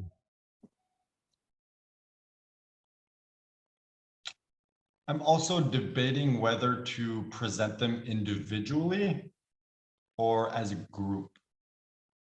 It's like the whole point of the offer stack. I was like scratching on my screen because there was like something on it. I'm like, oh no, wait, that's the preview of this slide, and that's like my never mind. I would group the mystery bonuses just since there isn't anything like you don't have to create 3 different ways to sell I don't know what it is yet. And just be like, we're planning to include some, like, build some extra bonuses that um, we're excited about, but we're also gonna um, make sure that it's gonna be useful for the group that we get in the pre-launch, live version of the course. So, um, I mean, people have done that uh, before. I'm trying to think of. I mean, you could literally just say like plus some surprise bonuses and just leave it at that if you want. Well, it's just because the whole point of the offer stack is like you get this worth that much. And then Mhm. it's like, here's the total. You get this worth that much. Here's the new total. You get this, here's that much. There's the new total. And it's like, I could group all three bonuses together and just be like, hey, we're going to be 3 mystery bonuses. We're going to create on the back end Yeah, exactly what you need, blah, blah, blah. And then it's like, they're 390 or $497 each minimum. Like we don't know the exact value, but it's yeah, going to be at least that amount of value. yeah. And then just add like the next slide, add all three bonuses separately with $497 Yeah. each. All right, Yeah, I so mean, in terms of like things that the bonuses could be, I mean, I think the like the ClickFunnels spreadsheet that we're putting together, I think that could be potentially a bonus. Like an extra call where we like do a Q&A session with people either on Facebook groups or storytelling. It's like we could offer something like that. Uh, the There was something else that I was thinking of, but I forget. But like, there's all kinds of like, there's several things that we could do that are easily worth, at least $500. So I'm not too worried about that. I don't know, Um, it's just a question of how to present it. That was it. mhm. Just, I mean, All right, so I'm just gonna do that after because I don't need like we don't know what it is specifically. So mhm. now let me just delete these pages. They created one for each one, but we don't need that. Delete. So we Oh, one of the one of the bonuses that I think would be cool is like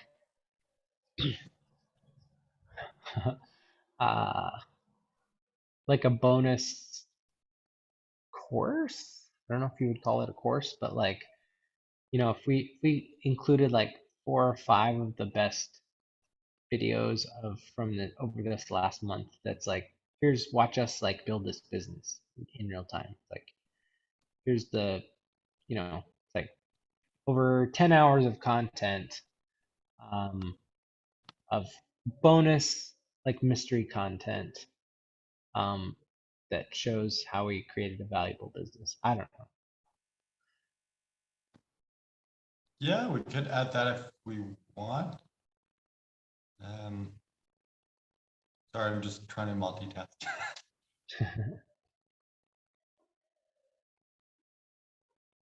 I think that might be something we can see if we want to add on the back end. We can like Yeah. throw an extra bonus in for free if we want to, that's Yeah. unadvertised. Mhm. All right, so what are the selling points for the 90-minute selling story call?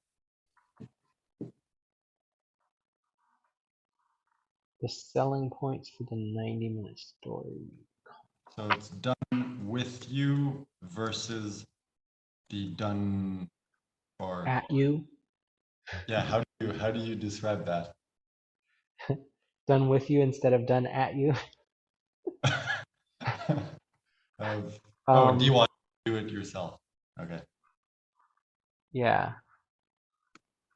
Uh, that's a storytelling, story crafting call.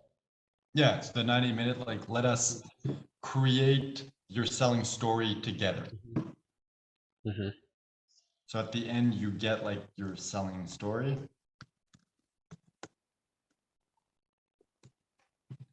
Um,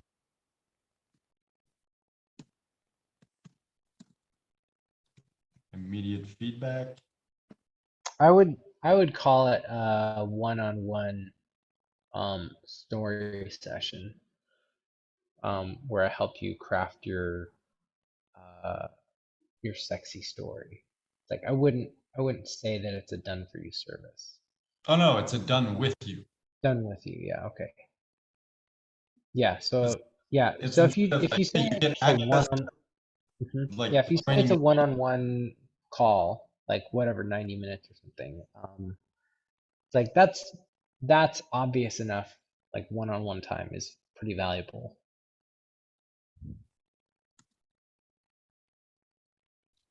All right, so yeah, I think that's pretty straightforward. I can always kind of like tweak things to make it sound better. All right, so that's pretty straightforward. Like the chance to win the done for you version of the course, Hmm. it's pretty much just explaining what it is. So Lucy, you got some explaining to do. I've never watched this, so I don't know the accent, but whatever. Um,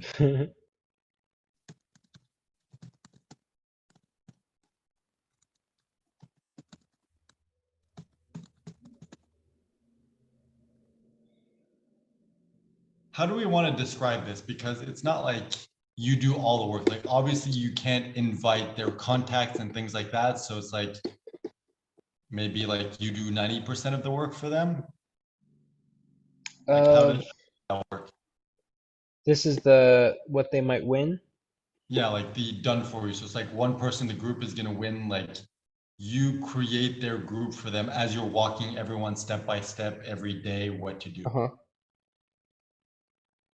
Um, I mean, just I would just say I'll launch your group for you.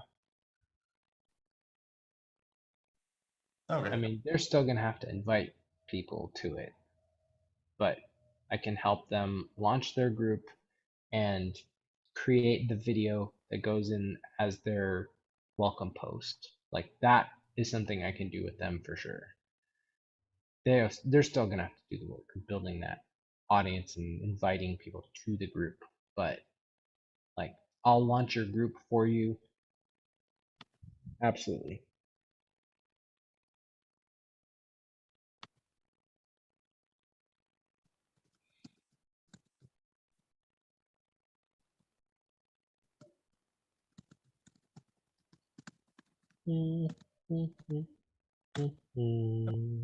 So we're pretty much done the offer stack. We just need to fill in the back end. So it's like the slide is like if all this did was, and then like fill in the blanks. It's like, you know, finally get you or help you or give you or whatever those is. So it's like basically what are the things that people want the most? Um,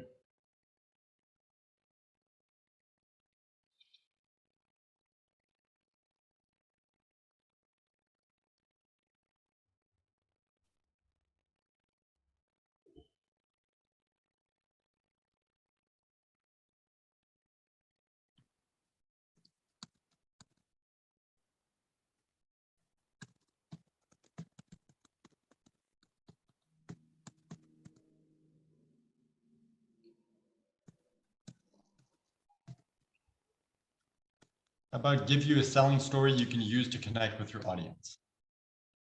That could be one of the points.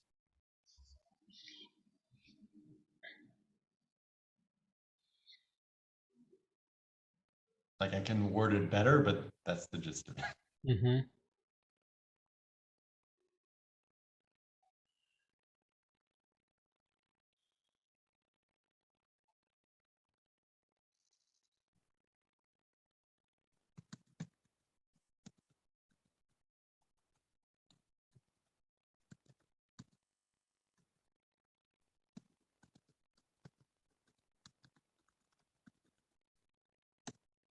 All right.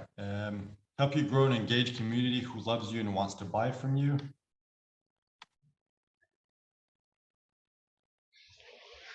If all this did for you was help you have a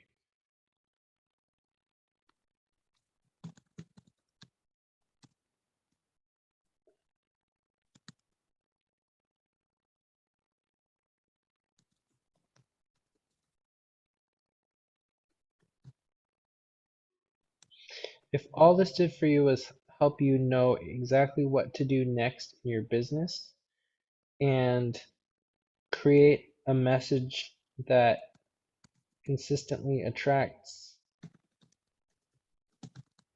um, ideal prospects, I guess that's how I would say those things.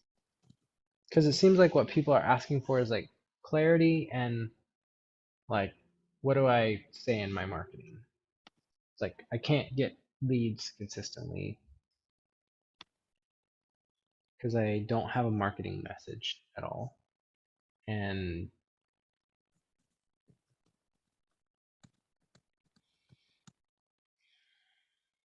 like if all this did for you was help you have a consistent way to get leads and know exactly what to do next in your business. So you don't have to be overwhelmed with, figuring it all out.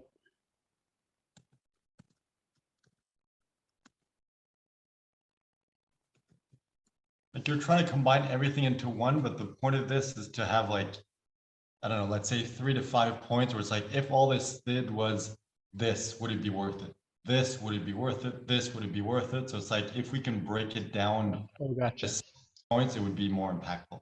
Yeah, so like I mean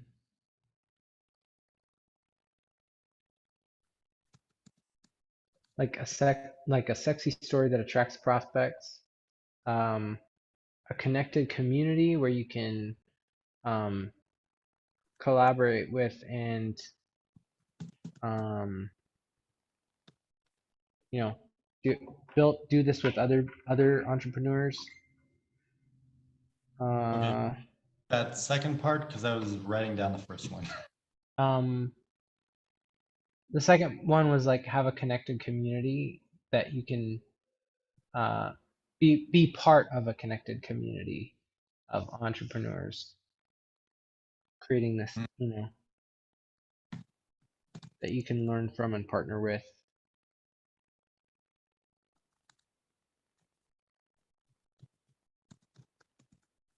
Um,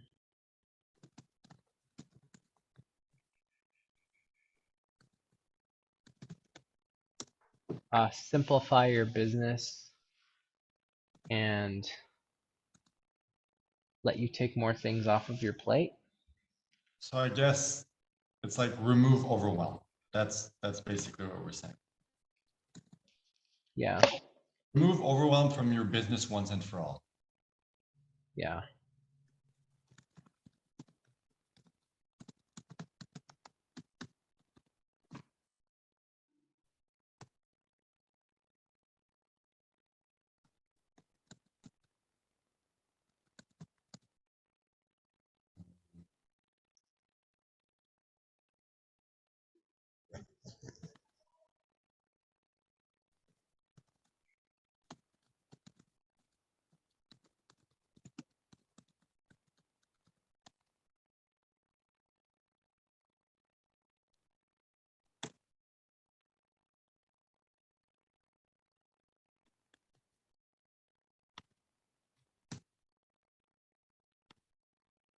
All right, so I think that's pretty good. We have 4, I guess.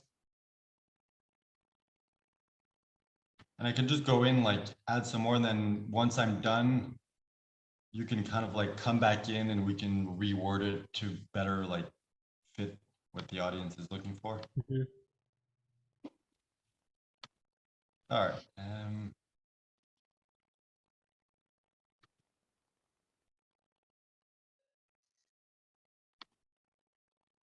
So what's a realistic amount? So it's like, how much is, how do we describe our offer? Because the structure they present in the perfect webinar is like how much is, and then it's like your offer is worth to you. Like how much is it worth? But it's like, how do we describe our offer?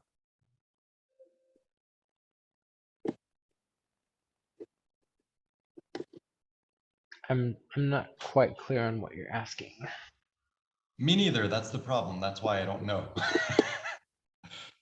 because that's how they present it. Like I was just looking at came in the perfect webinar, like webinar or PowerPoint slide that they give us, Mhm. and or PowerPoint they give us, and the slide was exactly this. Like, how much is your offer worth to you? Like our Oh, offer, so not like theirs. okay. Um, so yeah, so this would be like the value stack of like this is how much value you're getting, and it's like the first price anchoring number. It's like this is worth all of this stuff, but wouldn't it be great if you got it for this price? Well, today you're this Yeah, deal. kind of. So how much is this worth to you? Let's say you got 3 extra high ticket clients per month. Would that be worth 1,000, 5,000 more? Like how Oh, much I see. We're get? asking that question to the. Okay, I Yes. gotcha. I gotcha. Hmm. So my question is like, how do we describe what they want? What is that benefit? So it's like, how much is getting more clients worth to you? How much is like, Yeah. what is that thing we're pitching them?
So, I mean, why don't you just say something like how much is getting your next high ticket client without the stress and overwhelm in your business worth to you?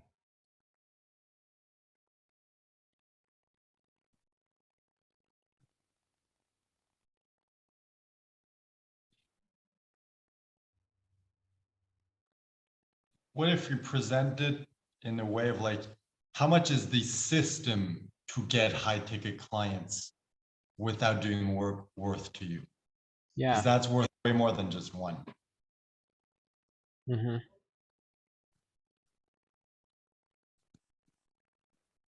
Yeah. How much is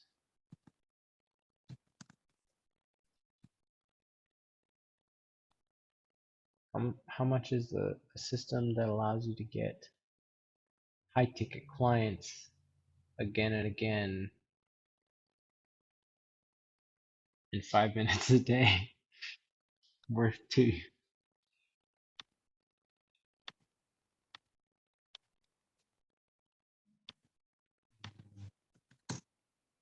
I'm just trying to put it like concise enough that it fits on the slide.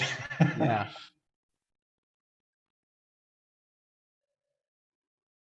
How Just about just no? right. It didn't This quite is have. worth thousands of dollars, biatch. Give it to us. We're only Um, asking for one. Um, well, let's see. How do other people do this? Da, da, da, da, da, da, da, da, da, da, da, da.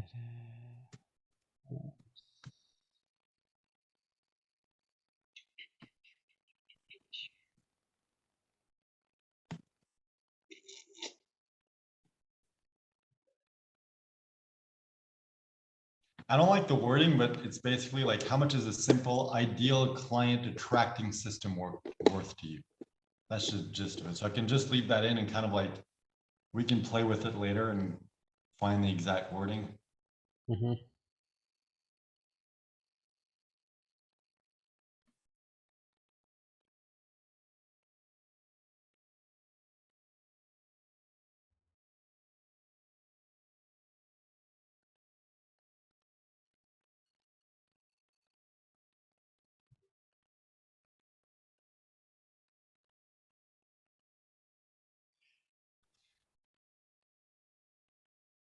All right, let's see what else. All right, so what are the benefits? So what are the results that they're after? Uh-huh. So one of them is definitely removing overwhelm.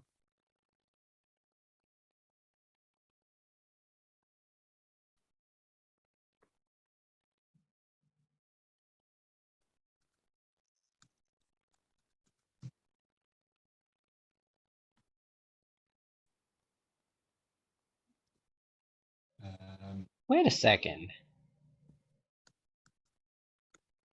Matt has made $1 million through ClickFunnels funnel.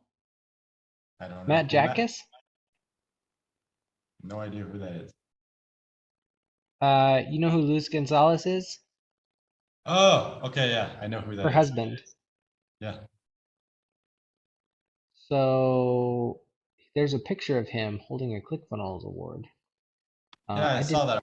did not realize that they were like uh, that he had a ClickFunnels award. I know he has like a bookshelf of, maybe that was just like a sales team that he was on got that award. I don't know. I have no idea.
Yep, that's exactly it. Lady Boss phone team. So one of the people who has either the Two Comma Club X or the Two Comma Club C, I forget which one. Mhm. Well, apparently he was on the phone team. Nice. Anyway, that is beside the point. All right, so what are the benefits they get? Not the benefits, but the results that they get. It's like remove overwhelm from your business. Like you get your, like, what's that thing? It's like, it's kind of like you get this because you want that result. What's the result that they're going to get? And we want as many of those as we can. Like if we can get 12 of them, perfect. Because then it's like, it's like you get this, and this.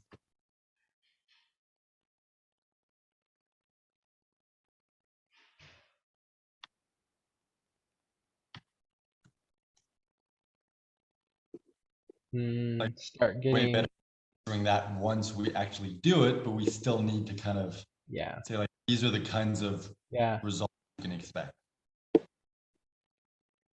So, like, I guess start getting consistent clients with a simple system with with zero overwhelm. Like, what would um what would a simple system that can get you consistent clients with zero overwhelm be worth to you?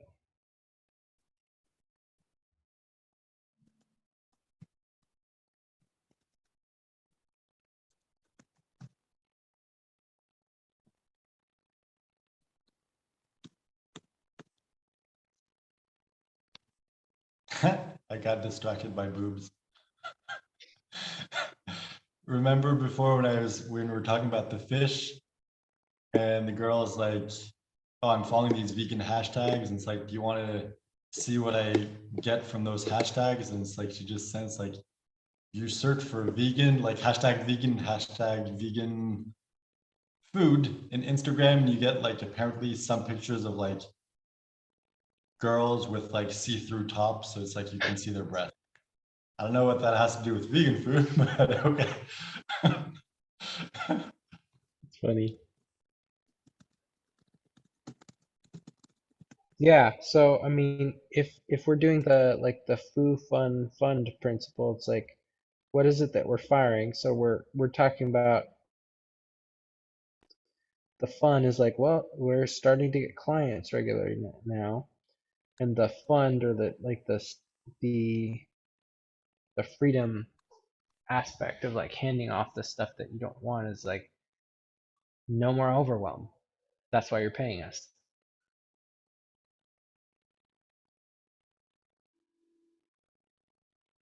Okay, so okay, this is good because these are the results we're delivering. So it's like once you go through this, you're gonna have your selling story you can use anywhere at any time. Yeah. You're going to have like to understand how or unlock the ability to have fun building your business.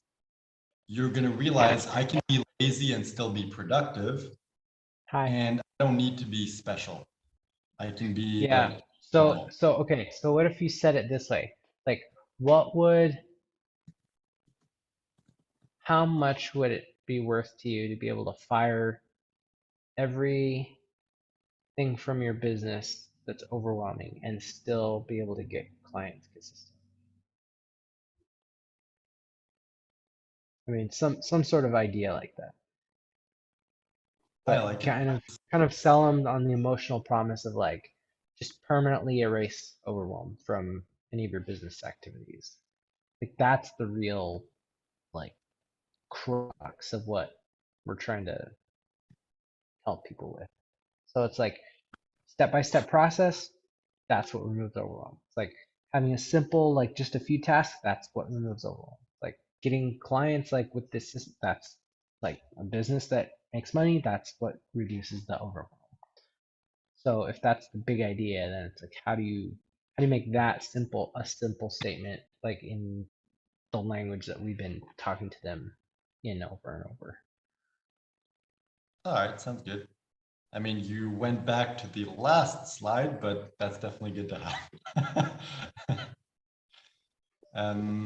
Yeah, okay, so I wrote that down. I can go back in and kind of like go through the entire presentation and see what exactly the promises we're making are and kind of like try to word it in there. Uh-huh. So for that, like, what are the benefits they're going to get as a result of this? So Uh-huh. having fun, being lazy, like being normal and realizing how good that is. They have their selling story.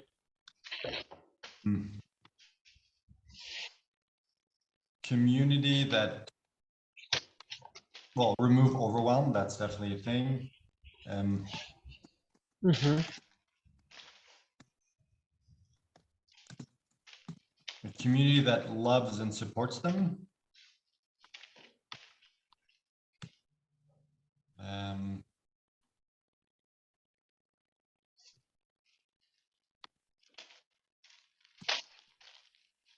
what,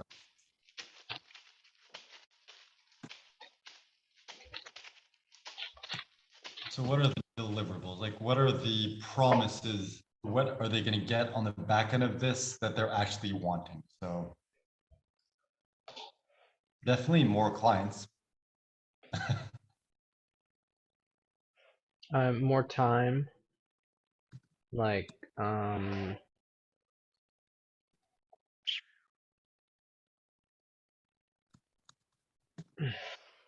less work,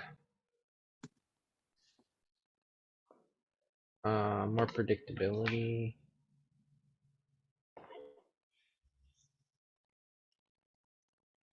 Hmm.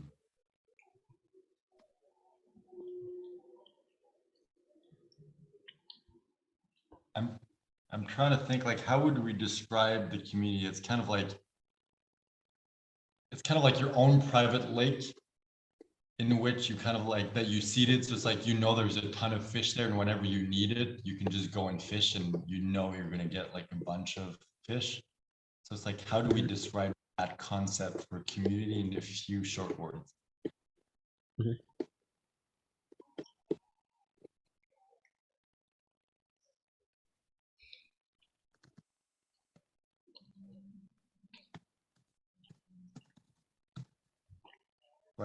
own fishing pond of ideal clients, whatever. I'll find the wording later.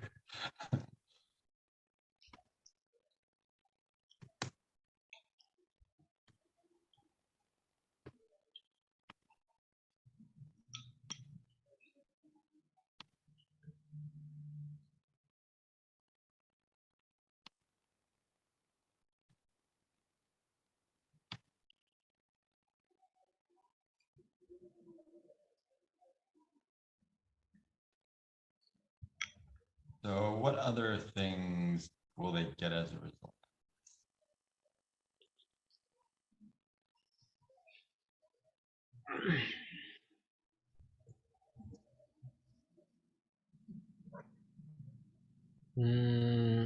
Well, hands-on feedback from 2 world-class coaches.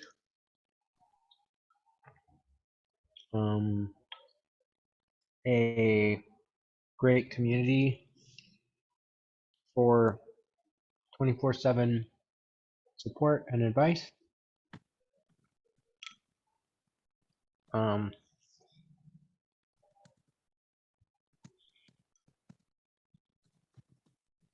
um,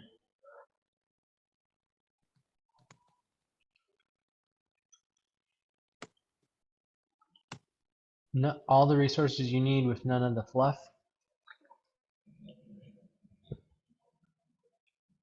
That seems more like a selling point than a result. Hmm. So it's more like, hey, if you buy this and you go through it, this is how it's going to change your life. So it's like you're going to learn how to have fun in your business. You're going to learn how to be lazy and Right. still be productive. It's like you realize, okay, I don't need to be special. I can just be normal. And that relieves that pressure. It's like you're going to have that selling story. You're no longer going to have the overwhelm that's weighing you down right now. You have lifetime access to the community of, business best friends. You're going to have more free time to enjoy your life and with your loved ones. You're going to have more clients and your own pond of ideal clients you can go back to whenever you need loans or what. A predictable business that is less work than you're doing right now.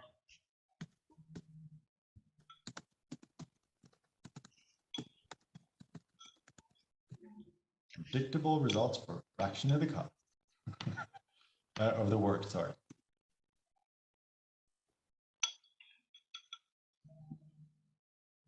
Yeah, we have 10.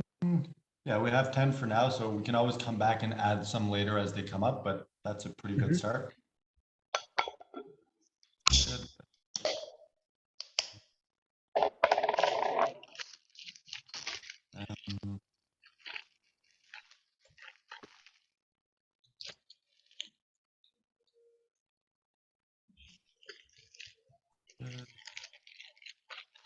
So why are we doing this? Great question.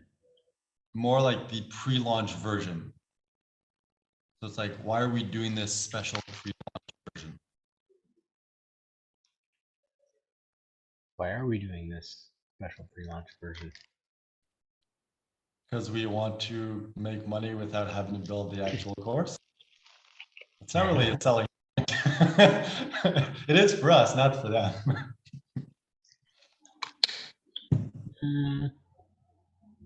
Because we want people to experience waking up to sales and messages with people wanting to work with us. I don't know. I feel like it's more of I think the point of this slide is to illustrate what's the catch? Why are you doing all this? It's like we're doing this because okay, one of them can be we want to help people, but it's we're doing this pre-launch version because we want to be able to get feedback from people to make the course even better. That way, once it launches, it's as good as it can be. We're doing this because then we want to use your feedback to create the bonuses that you need to be successful. So we deliver an even better service and better results. Gotcha. So it's kind of we're explaining what's in this for us, but in a way that it also benefits them. Right. It's we're doing this because we want to make the product better for you. The good thing about this for you is you get to make the product better. So the product is better. Yeah, so this is where I would say this is how everybody future paces. They're like the standard thing you see in every big high ticket funnel is like um I'm doing such a great deal with a bunch of value so that hopefully if it actually helps you in your business, you'll start making more money so that I can come back to you, you'll hire me as a more higher paying client. It's like I'm doing this work to help a bunch of people to create the higher ticket clients that I really want in my business. So I would say, like for me, it's like the reason that I'm doing this, and you can kind of share from your perspective too. It's like the real reason I'm doing this business is because I want to create, um, I want to create other community builders who are running successful businesses and who have influence, um, so that I can, help those people grow their audiences. Like what the thing that I want to do is I want to hopefully get people that I've helped that trust me to work with me more closely to be like on a TV show or like, you know, create like a documentary about successful coaches that I've worked with. So, I mean, I guess we could just say the same thing that everybody else says, which is like, you know, we're doing this in a way so that we can help, you know, hopefully we can help more people, but we're trying to get feedback so that we can make really, really great course and resource for people so that, if your business is successful and grows really well, that gives us a chance to work together at a more, um, I don't know, accelerated level, you know. Uh,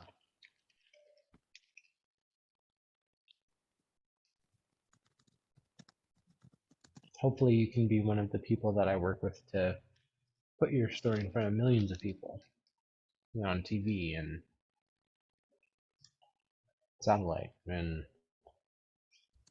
the internet. I don't know.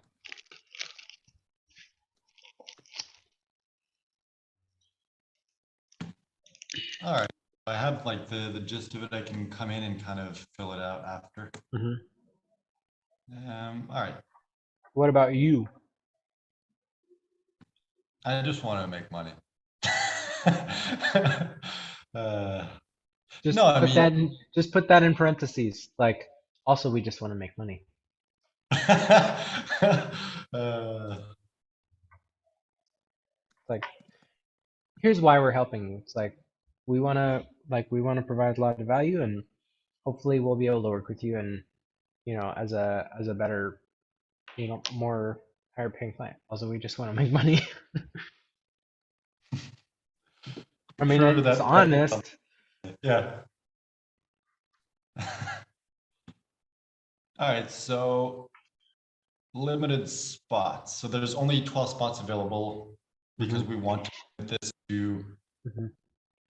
Yeah, there's gonna be a lot of hands-on, like. yeah, hands-on, be able to help Hmm. people get the feedback that we need to make this work. Hmm. And it's pretty much like the reiteration of what we kind of said in the last slide. Hmm. Um, that's okay. Okay, okay, so the rest is pretty much there. All we need to do is come back in and, oh no, hold on, there's the beginning. Okay. Who is this for? Um, Definitely overwhelmed entrepreneurs. That's for sure. yeah. If you've been if you've been running your business and you've had clients, but you're overwhelmed with trying to get business consistently, if you're an expert at what you do,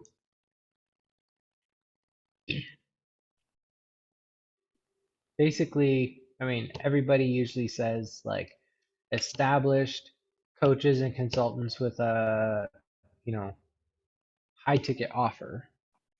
Like that's how most of the time they say it. But that's kind of, you know, if you're an established um, business owner uh, who wants more clients consistently without overwhelm.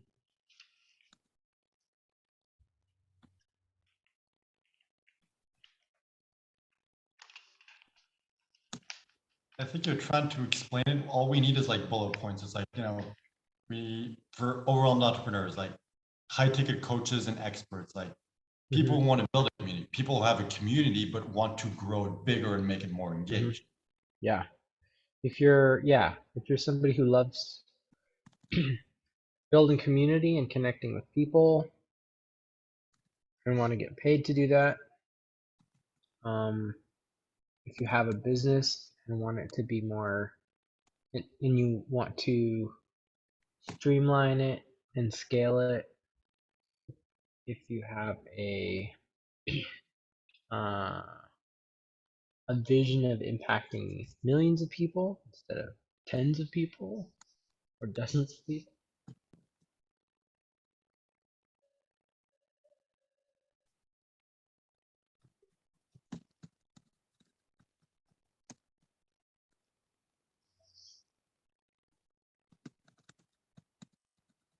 Yeah, this feels like it really like it's all about identity. Like who like the this is who it's for is people who want to go on this journey, like who are committed to becoming a better version of themselves.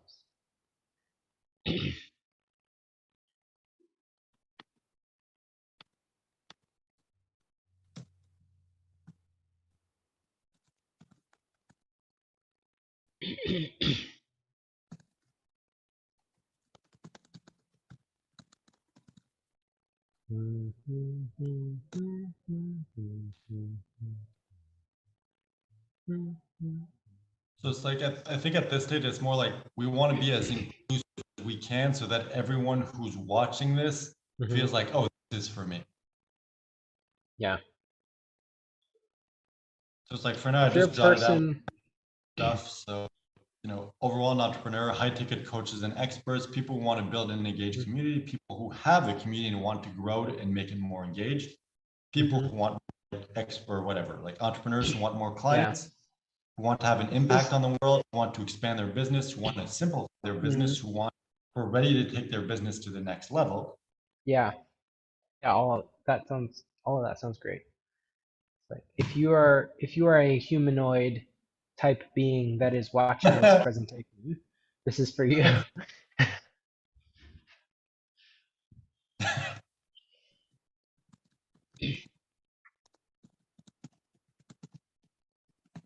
All right, if you're a human being, and then in brackets, sorry, no aliens allowed. And I then, wouldn't say that because like you never all know. right.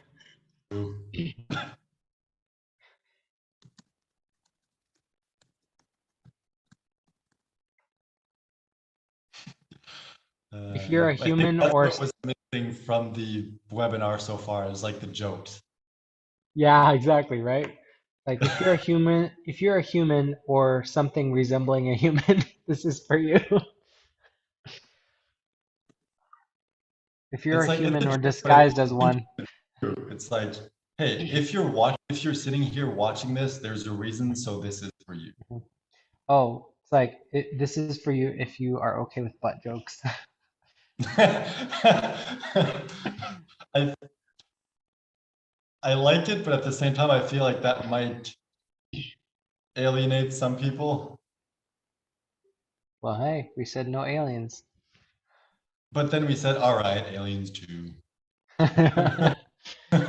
So this is for you if you like butt jokes. If you don't like butt jokes, this is also for you. We won't be telling them, but if you do like butt jokes, then we definitely want you in because we have a separate thing that's like we've got a community just for the butt jokes. We'll give you a private invite. Yeah, I think we need to like finish this out, then go back through and just like incorporate jokes. Yeah, so that we should Like totally maybe just like just like do it one straight funny like professional, and then do it our own way, and then do a split test of like what do people respond to the most? Like, does a professional one land better, or does like a funny, silly like us just being us? That'd be really funny to split test. I feel like it's just who we are. So people are gonna connect with it just because it's who we are. So it's like, what Mhm. will you learn? Nothing. Okay, I'm kidding.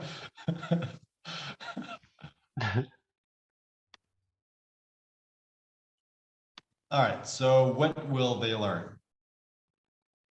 Hmm. Why you're an idiot. This is this what they're gonna learn in the webinar or what they're gonna Yep, learn in the course? in the webinar. Um, So from what I understand, it's like they're gonna learn the foo I think this fun is fun. like all we need to do is insert the secrets. Like we're Yeah, gonna yeah, learn the secrets. Yeah, one, secret two, secret three, and yep. that's kind of it. So I'm just gonna put in placeholders for now. Yeah, So the secrets. Then we can also talk about like the stories, like how we XYZ results. It's like how we got in front of millions of people without trying, or whatever. It's like all of the stuff that people want that we can say we've done. well, I think So that's gonna and be more in the introduction part when we introduce ourselves or each other. mhm. Uh, So okay, so I gotcha.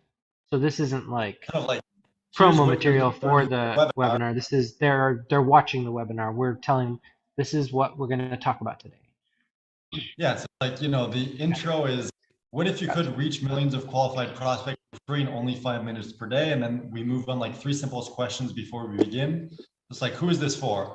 Rattle off the list of everyone it's for. You learn secret one, two, and three. And then what do we need from you? It's like, hey, we need you to pay close attention. We need you to eliminate distractions. We need Uh, you to stop mhm, picking your nose because your camera right mhm. now. We you should do that intro and be like, hey, what if you could reach millions of prize and be like, wait, you're gonna show that? Like, I want to know that. What are you talking about? You've already done that. I have? I forgot. Yay! We did it! We didn't Hi, even need to do webinar any over. work. Bye. um, Help me remember. I feel like we're Here's gonna have a here's what doing. here's what you're getting in this webinar. We're gonna help you remember that you already successful and you don't need this business. When you get done, you will have already achieved all of your dreams.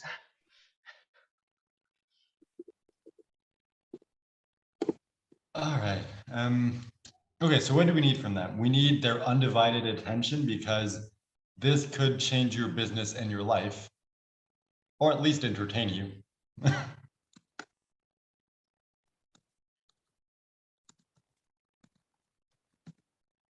Um, Other thing that I heard done is like, treat the next 90 minutes as if this were a private consultation, because if it was, this would cost you $1,000 for a 90-minute consultation.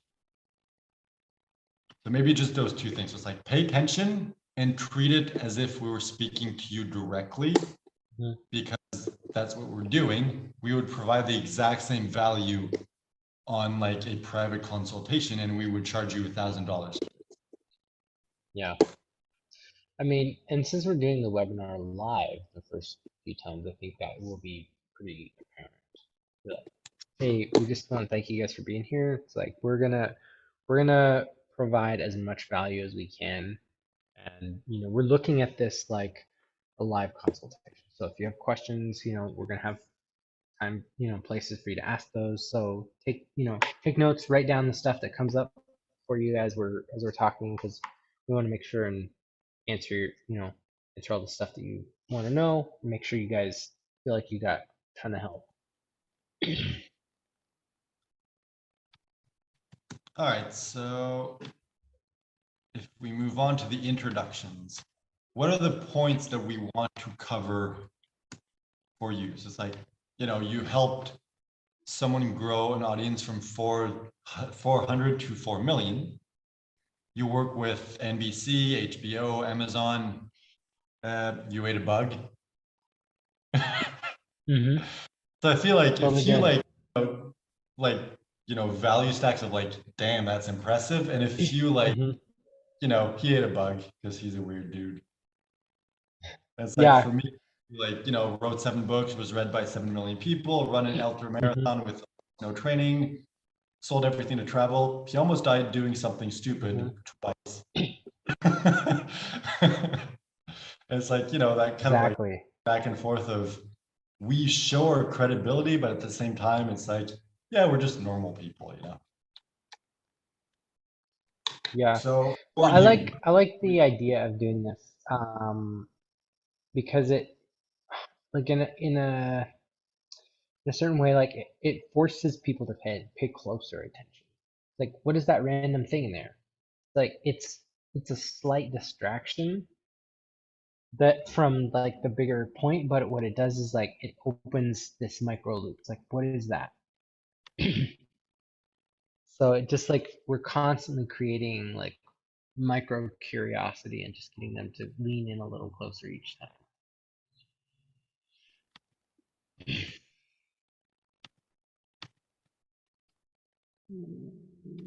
so what are the points that you want to include in? Looking them up right now. All right. So I think we have, let's say, like, I don't know, 5 points each, like 4 of them are serious and 1 of them is like something kind of dumb. Mhm.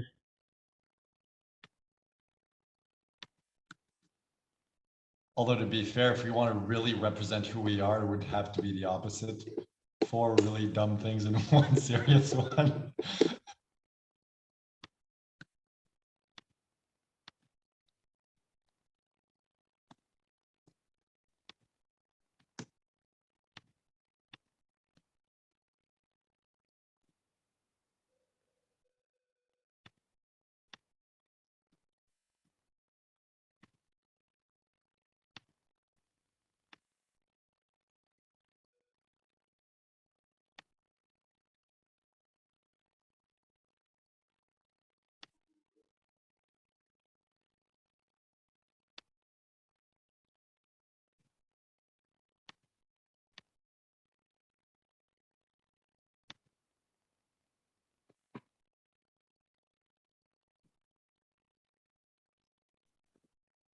Mm,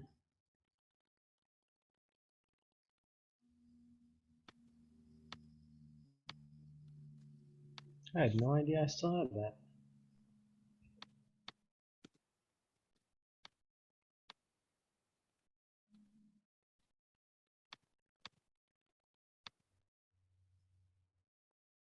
Bonuses. Here we go. This is what I'm looking for.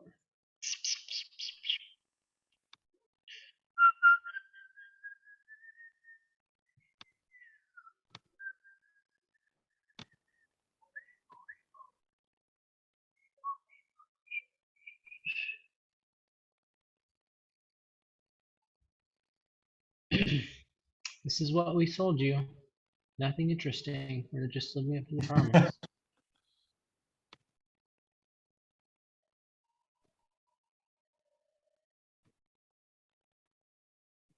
In case this gets repackaged as something else, like this, these videos are part of a podcast where we just title it "Nothing Interesting," and the point is just nobody's gonna watch that. So that's exactly what this is. We succeeded once again. Yep. Yeah, so Lifestyle Magazine reaches about 4 million people a week currently. So, yeah, So what other for you want us to cover? So let's say, let's go with like 4 serious ones that add credibility and 1 like funny, silly, okay. ridiculous one. Hmm. I've helped clients grow their audiences from 400 to 4 million. Um, sold over 15,000 copies of a book in my own business with very little active promotion. Um, helped clients with 200,000 plus uh, new product launch or like high ticket enrollments, I guess, whatever. Can you re-say that last one? I have helped clients enroll, like double their high ticket enrollment. You could put in parentheses like $200,000 plus launch. $200,000 plus what? Launch Launch. or Okay. promo. I don't know. So I mean that story is the um the university film program department. Like we doubled their enrollment.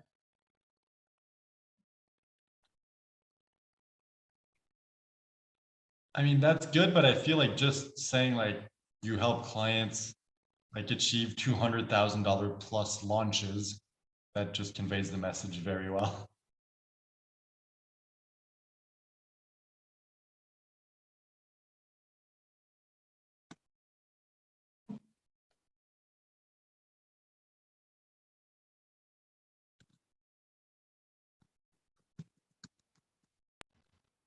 Whoops. Guess we're back.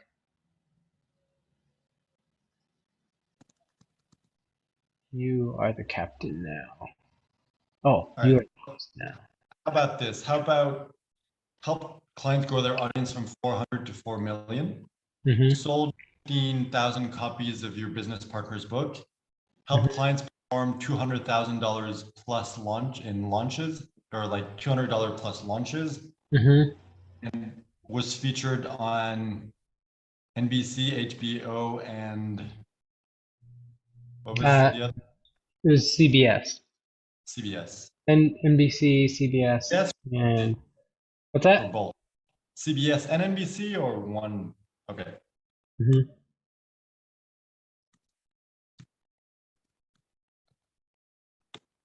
All right. So, all right, 400 to 4 million, 15,000 copies of the book, 200,000 plus launch, featured on NBC. Oops, I wrote NBC twice. CBS. So, damn, where's that? Is it that one? Yeah, okay. So, CBS and HBO. And what's the silly one that you want to include? I just put a bug because I'm like, I don't know which one you want to include, but what's the ridiculous one? That's fine. All right, and I guess for me would be, I don't know if I need to separate 7 books and 7 million, or if that's kind of like one thing. Wrote 7 books, read by 7 plus million people, ran an ultra marathon, sold everything to travel, and almost died doing something stupid twice because he didn't learn the first time. Yeah, yeah, that sounds great. All right, that works. So we have our introductions. Oh, yeah, we could put like reach millions of people on YouTube for one of my things. Okay.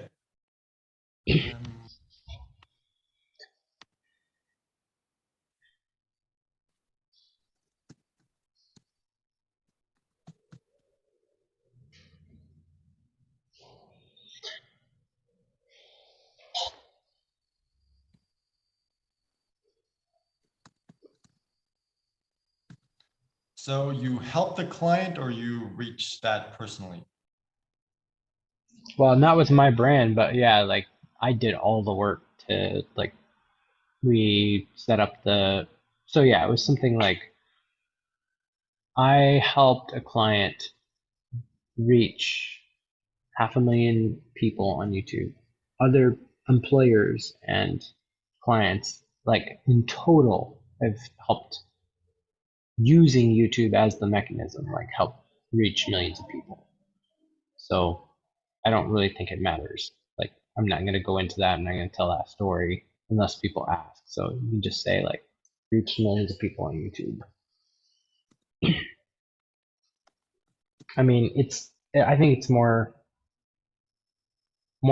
authentic or useful than claiming that and then saying stuff. Yeah, it was like we ran ads or something. It's like whatever. Yeah. All right. So um,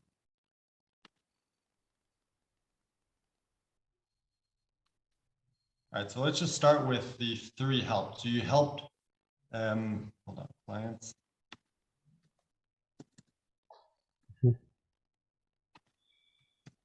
All right. So help clients grow their audience from 400 to 4 million. Mm-hmm. Help clients perform $200,000 plus launches. Help clients reach millions of viewers on YouTube. Personally sold 15,000 copies of your business partner's book. Worked with Mm-hmm. not worked with, featured on. Was featured on NBC, CBS, and HBO, and you ate a bug. Yeah. I don't know. Do you think it sounds better if it's like I've sold 15,000 copies of a book or I've helped 15,000 communities?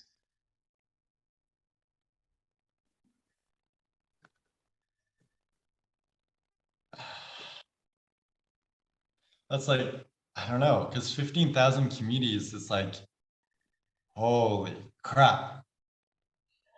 But at the same Because time, it's that's like, literally what our business is. It's like shows you that each book is for somebody to read to like help them build a community of a dozen people or more. But it's like your own personal tribe and micro community. And then like I've also like I was like the community management industry as a um, like I can tie it to other things that create credibility. Like I'm CMX Hub. What do you call it? Anyway, like helped launch one of their satellite, whatever you call it, thingies. I don't know. My brain is not working right now.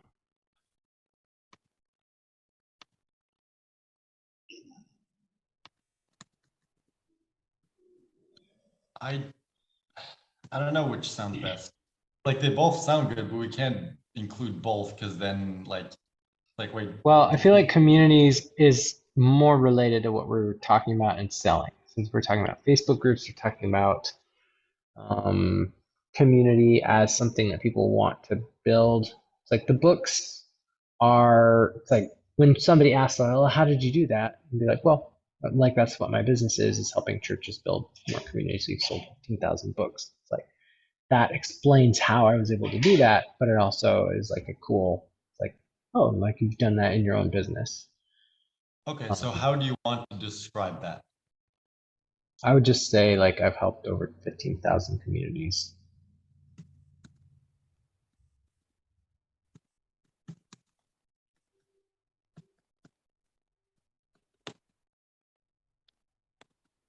All right, so this is the new version.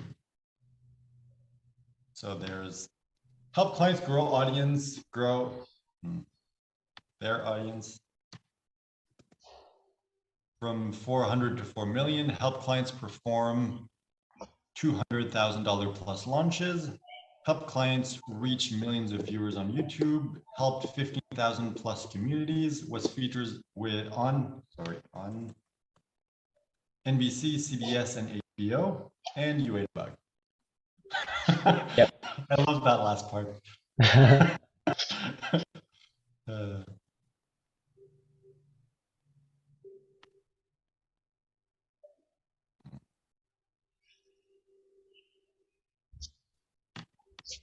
all right, so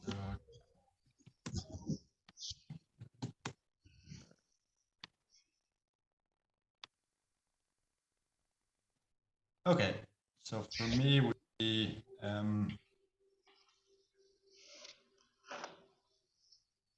yeah, wrote 7 books.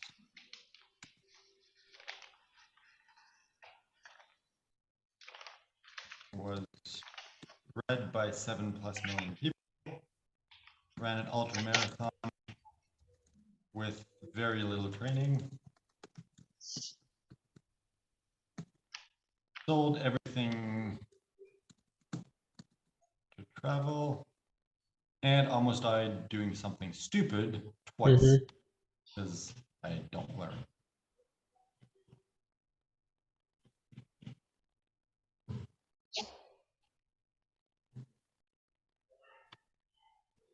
All right, let me just send through this.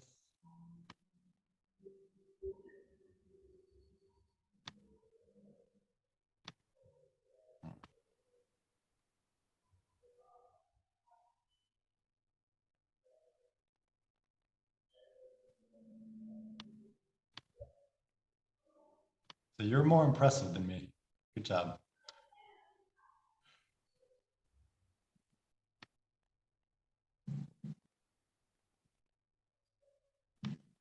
I'm trying to remember how much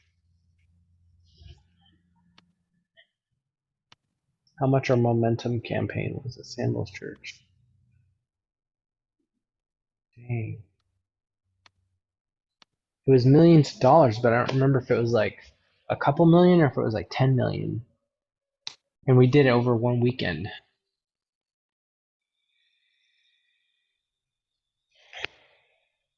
Shoot, what was that? I think it was like $10 million.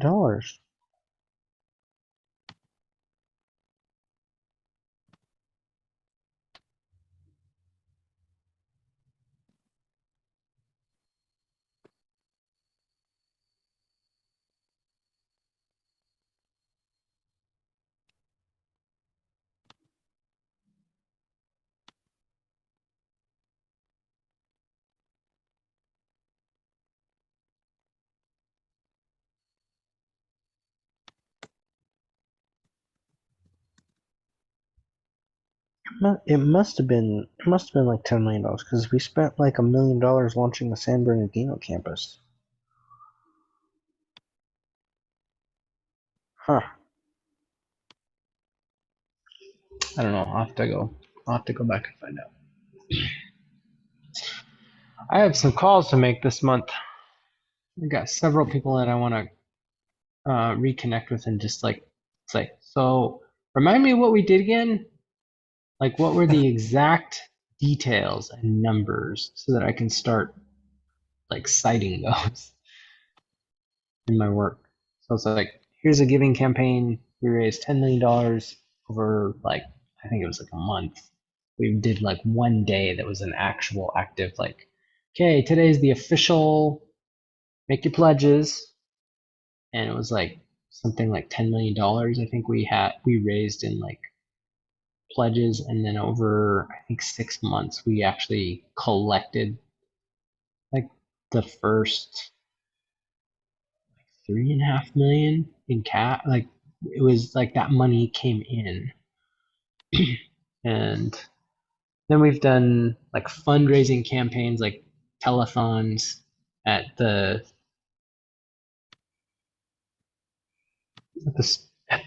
broadcast network where I worked. We did a couple of those fundraising telethons. I wish I knew the amount that came in on those, so I could, because those are things that I had a pretty direct hand in. I never knew what the like numbers were at the end, but because I didn't care. Now I care. But yeah, I should call Jay. I need to call Rodney, and I need to call Chris and get some of those numbers because those are like those facts are important. Like those are the kinds of things that sell to a different caliber of person. It's like if you can say the results in terms of numbers, that's what people like to know.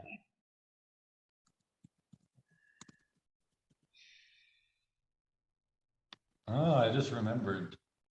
I technically wrote 8 books because I Yeah, did write yeah, full you always say seven, but stuff. yeah, Like technically, yeah. Well, 8 sounds better than 7, so 8 it is. yeah.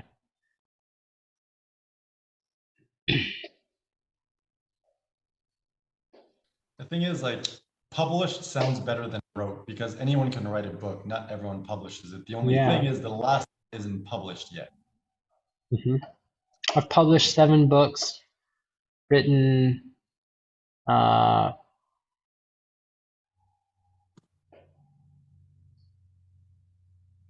Yeah, it's good because like I count only the, main like actual novels as books, yeah, but technically the erotica one counts. So since one of the normal ones is not published yet, the other one yeah. makes up.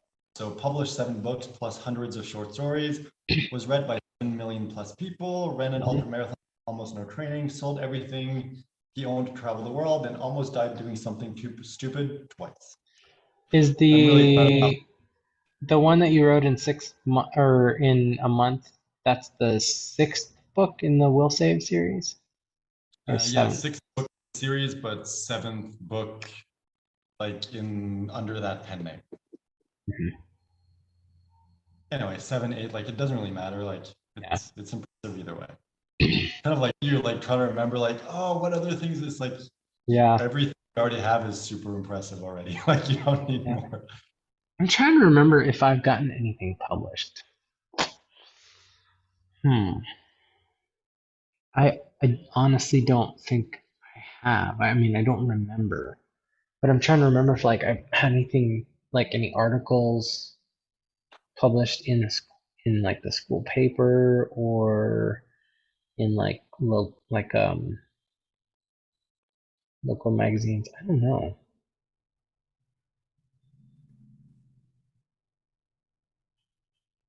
I'm just going through the webinar to see what else we can fill in right now. Oh, we're gonna need as much social proof as we can. Because ideally we'd like to have 3 for each secret and then hmm 3 at the end. So we'd need 12. Ideally. Like we don't need that, but if we could have 3 for each, that would be perfect. So it's like if you have 3 that are about the story itself, of like, hey, Aaron, help me like build an incredible story, whatever that is, like that'd be good. hmm Building an audience, you definitely have 3 of those. That's not an issue. hmm And the last one is only takes 5 minutes. So it's like testimonials of how you help people reduce overwhelm. Like if you have those would be good for that. I Yeah, I think can everything else definitely. pretty much like there already. It's more a question of going back and perfecting everything and inserting the hmm stories. Oh yeah, and I need to go and create the graphics for each individual one. So it's like we have 5-minute Facebook groups, but we need graphics for like the daily live implementation and everything else. So I don't know how I'm going to do that, like with Canva, but I don't know what to make it look like. hmm Okay, what is the story of why we created this product? It's like Because we're stupid. once we're done the presentation, it's like, all right, here's everything we covered. And just a brief review of everything. Then it's like, you probably feel overwhelmed, but you don't have to. It's like, hmm if you had access to this, do you think you could be successful? So it's like, let us help you. Can we spend 10, 15 minutes telling you how you can do everything we just showed you? And then it's like, I'm sure you have some questions. So let's get started. So it's like, what are you going to get? Then 5-minute Facebook groups. And then it's like, why did we create it? Because we're idiots. Like that's like, yes, but that's not a Like we can use that as a joke, and then it's like, okay, here's the real reason why.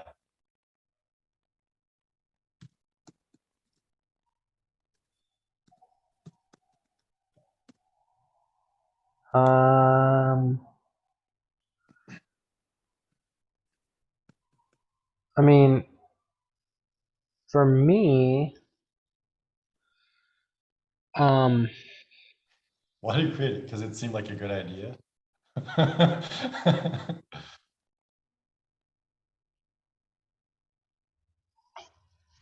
I mean, there's really two reasons for me. It's like one is like, I mean, this is the reason anybody gets into business. Like, I didn't have the thing that I can help people with.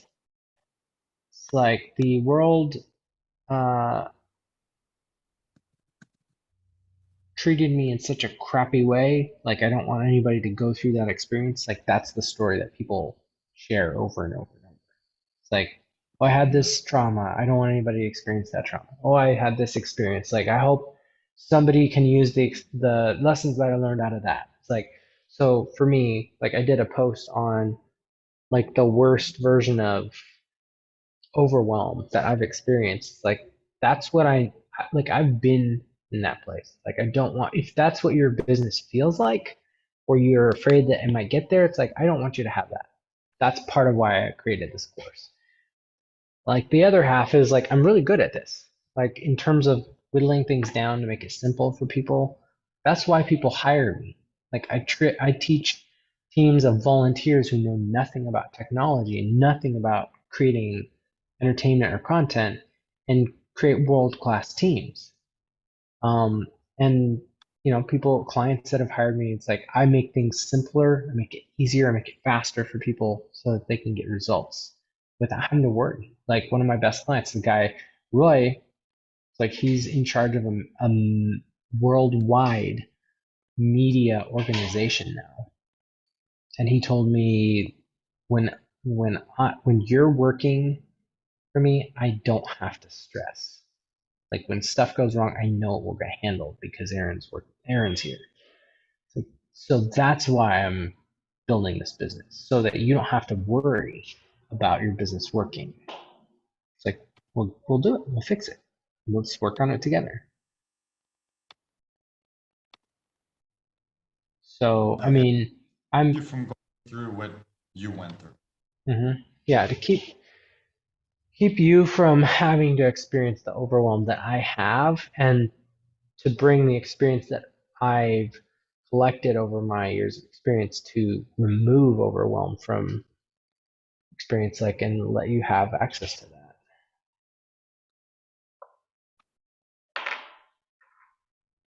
Because really, like, what is the point of knowing how to do that then if like you're not going to do anything with it?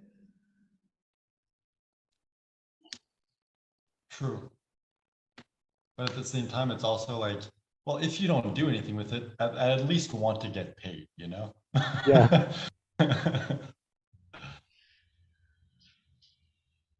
All right, what's next? So what's included, like the brief overview of like sections of the course? Like, section one is, or part one, like, is the storytelling going to be part of the course itself, or is that going to be like kind of a prelude to the course? No, the course is going to be, I have it here somewhere.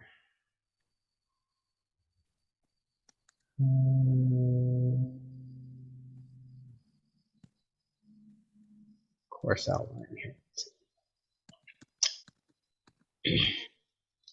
Course is going to include um, everything you need to launch your community,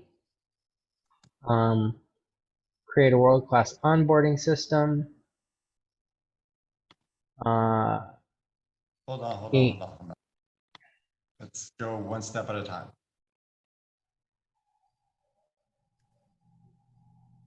All right, what's step one?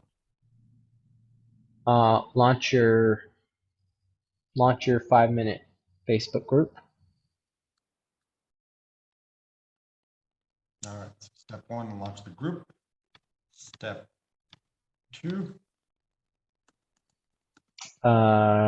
grow your audience. grow your audience. Step 3, Create an engaging community.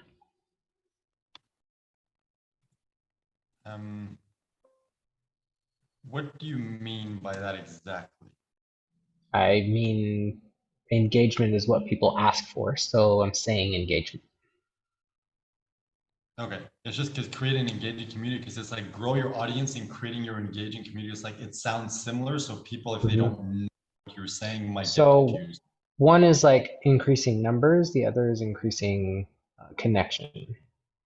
It's like you can get people in the door, but if you're not engaging them, they're just going to leave.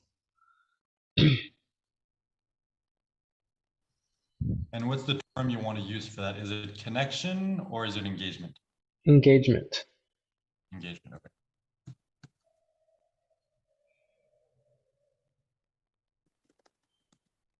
All right, step 4. Uh,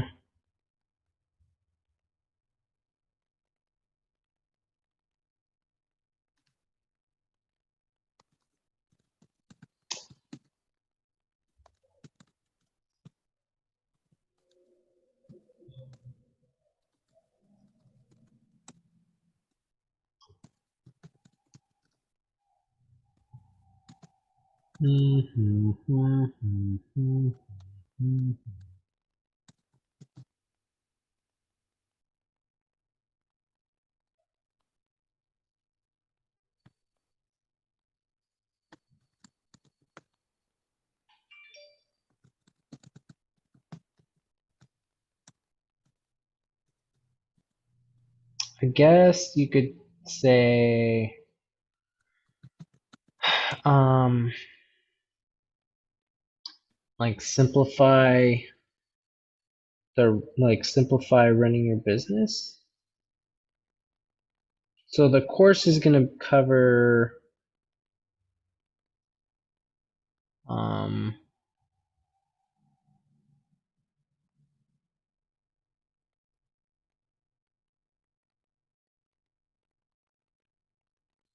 one is The way that because there's 5 weeks. So what if we just like present it and it's like, hey, this is what's included, like section 1 or like week 1 is this, week 2, 3, week 4.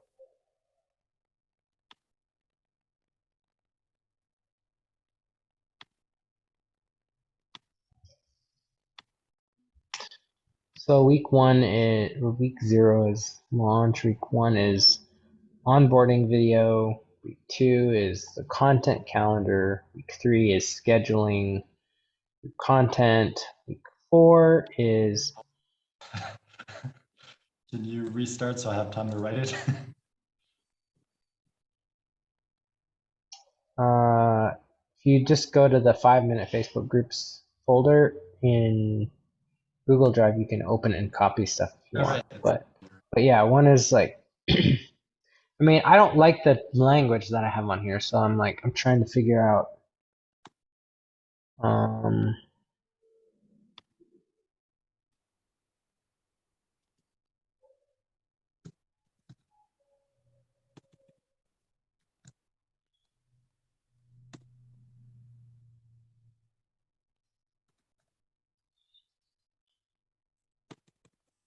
let's see. Let's call this one of the weeks is build an engagement engine. Which week is that? Does it matter? Week 2? Alright.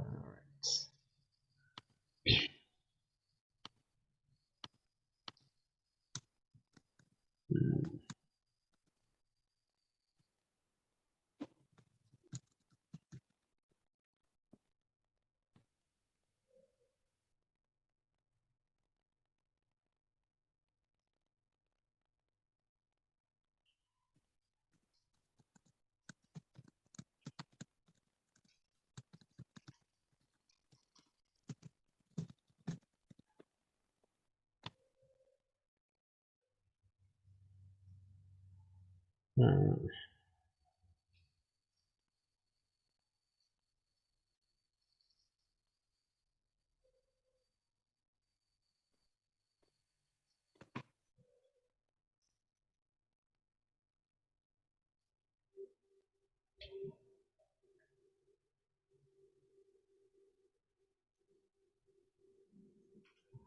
You're going to learn how to dress your business for success.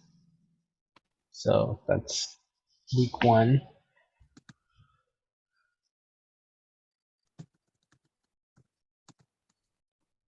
So that's going to be like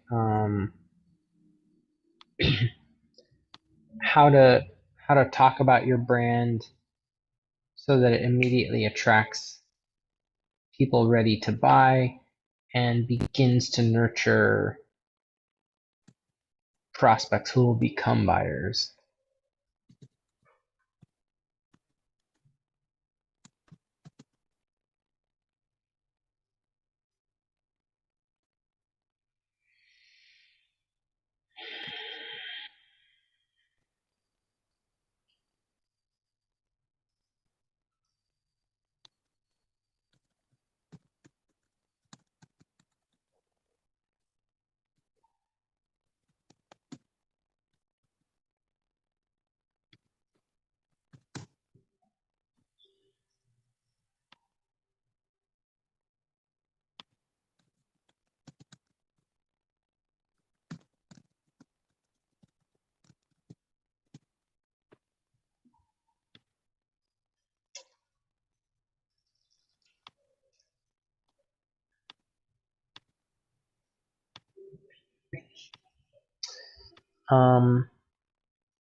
Rapid launch your community in record time.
And you're going to learn the simple, streamlined system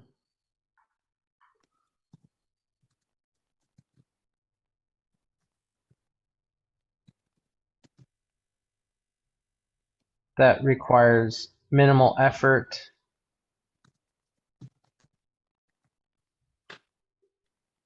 so you can repeatedly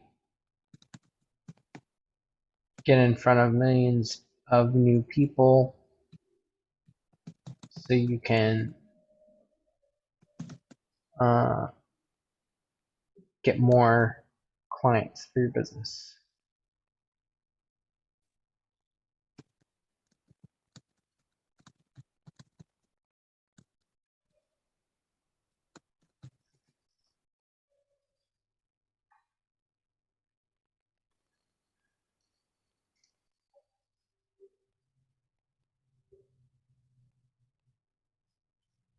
Okay, so as I'm just looking at this on paper, I would say you're going to learn the repeat millions method, which is the simple streamlined system that you need to use to get in front of people again and again.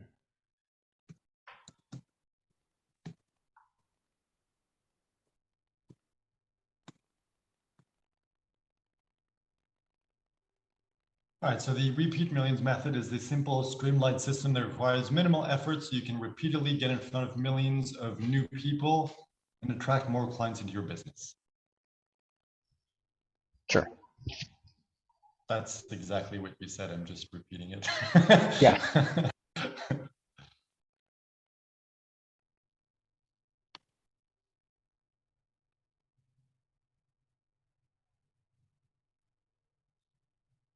mean, we can go back through and reorganize or like edit this stuff down. Right now, it feels like just kind of getting the bullet points of what we need Yeah. on there.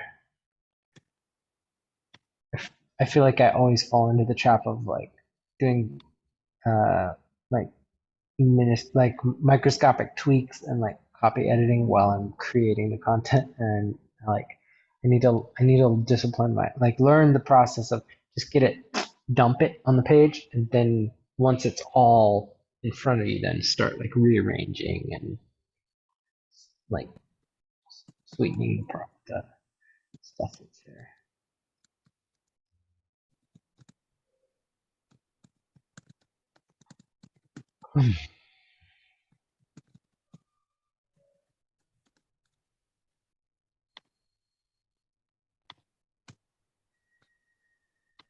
Okay, so let me just go into the 5-minute Facebook groups, get the exact categories for the overview.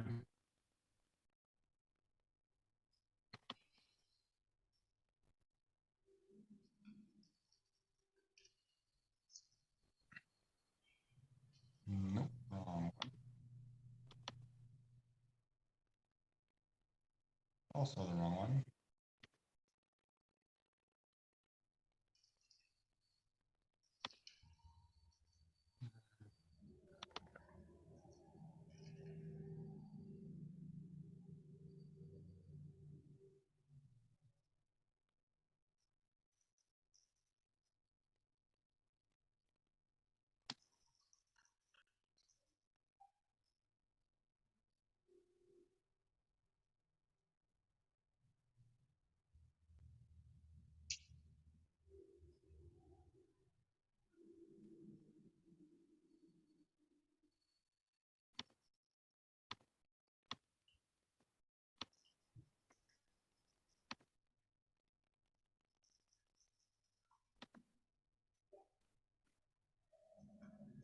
So what do you think? Should we present this by week or by section? Since it's the launch version, maybe by week. So it's like week 1 is this, week 2, and so on and so forth.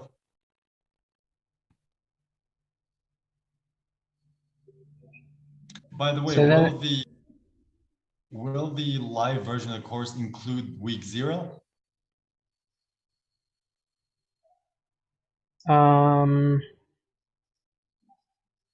well, that's what the free Facebook group has in it already. So yeah, they'll have access to that. The live version of the course. Will we do that with them live? So it can be like, what we could do is we could be like, hey, it's a 5-week like live training. There's going to be a pre-launch week where if you haven't done these steps yet, just come on and we'll do it together.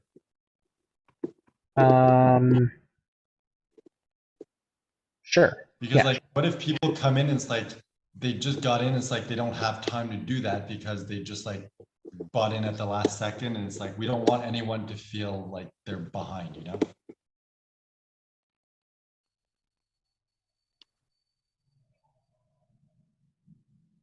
Anyway, we can structure that. So for now, I just want to include that week 0 in the webinar. We can decide when we're actually preparing to do it, how we want to structure. Week 1. Rest your business for success. Week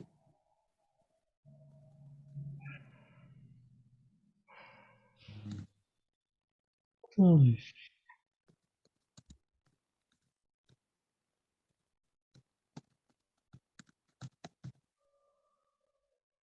I'll be right back. I'm gonna go grab my water.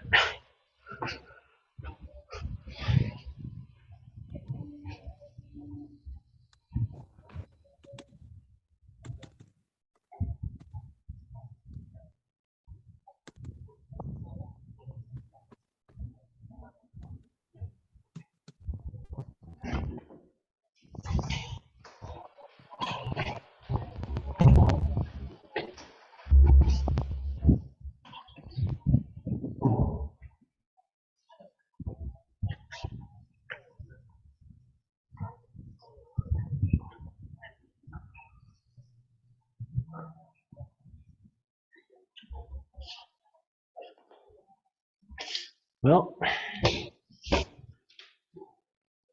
What exactly is Build Buster? one of the one of the feedback things that I've picked up on is people want to be out of build mode, like constantly building stuff. So it's like, oh, thanks. Um, what's that? Ice cream. Ooh.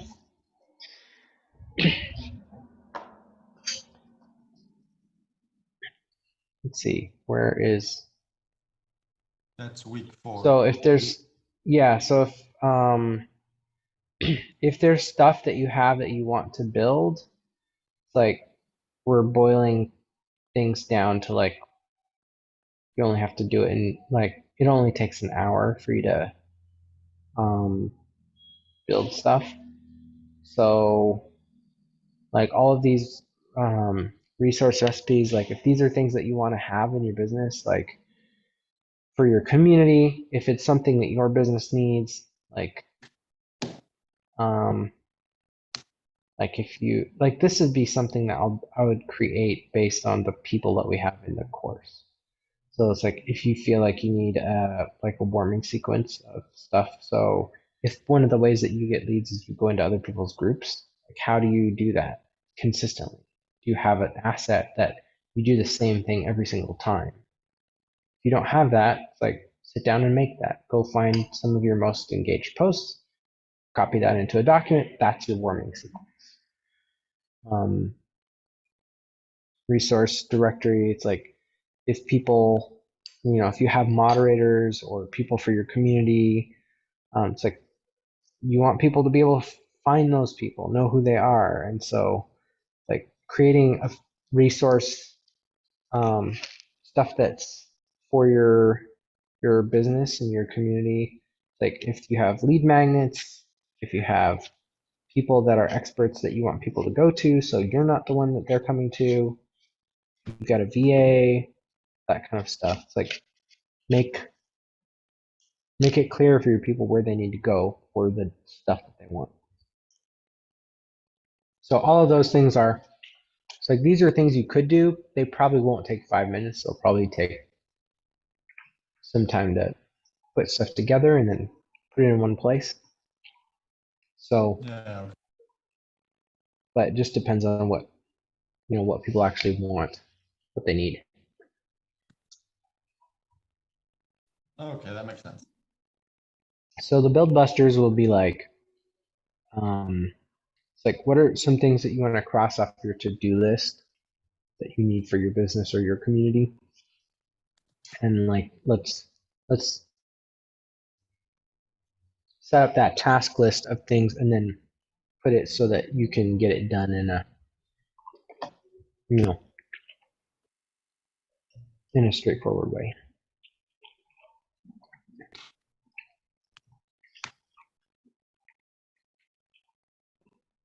I mean, these are things that would be like the training videos for some of these things might take 5 minutes, but you're gonna have to go out and do some work that's maybe more than that.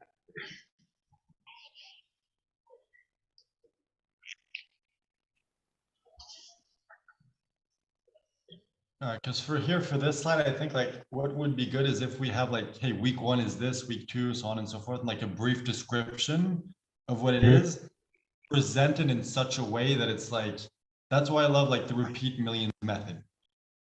Because people are like, okay, I want that. I'm not sure what it is, but it seems really valuable. Mm-hmm. Explaining in such a way that it's like they're more intrigued than you're giving answers. So it's like you're showing what they're getting, but at the same time, you're not telling them what they're actually getting. Right. So it's like if we can structure everything that way, I think that would be the most effective. Mm-hmm.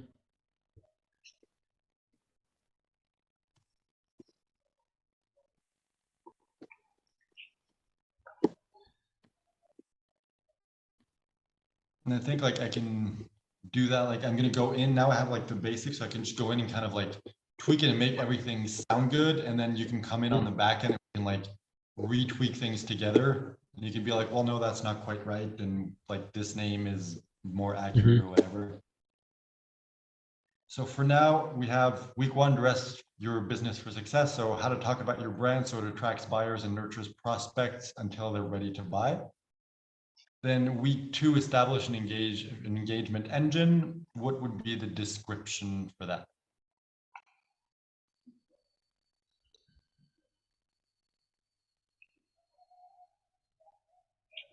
Mm.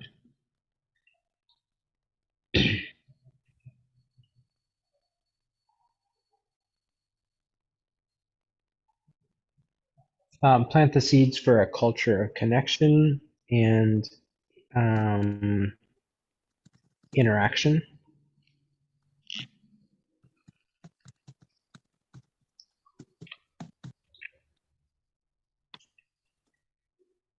All right. Then there's the repeat mailing method. So the simple streamlined system that requires minimal effort, so you can repeatedly get in front of millions of new people and attract more clients into your business. Then there's the Build Buster. I added blueprint just because it sounds cool, the Build Buster blueprint. But whatever seems right. What would be the description for that? Like you explained it before, but what's the condensed, like 1-sentence explanation of that?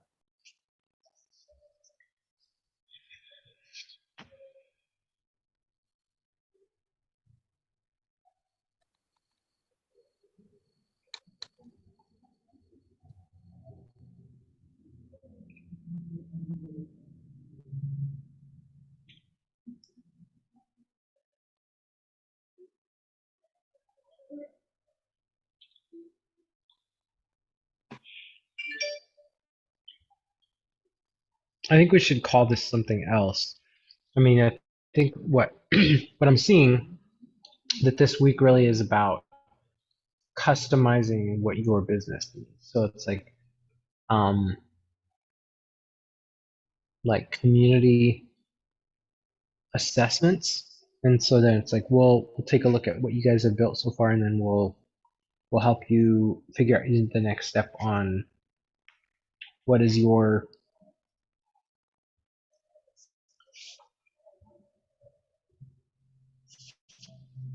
how do you figure out what to build next. Because like a support group, like a therapy type counseling group, is going to need different stuff, more privacy, a little bit different arrangement of like stuff than like a public speaking training group. It's like one's gonna want to have a way of giving and getting public feedback. The other one's gonna be like, where can I talk about this privately? Like those are two different kinds of communities. So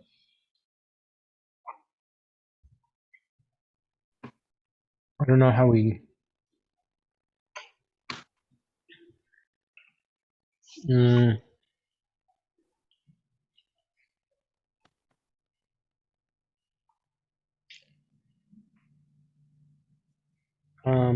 let's see.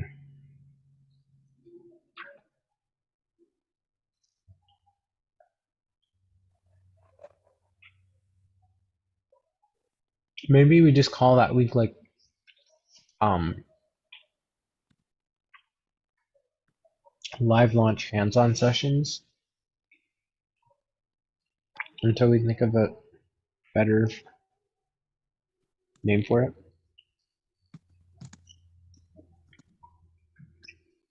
All right.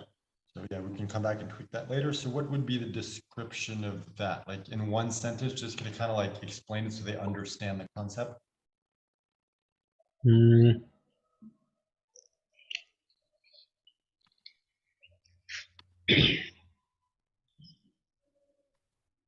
deep dive reviews with personalized next steps.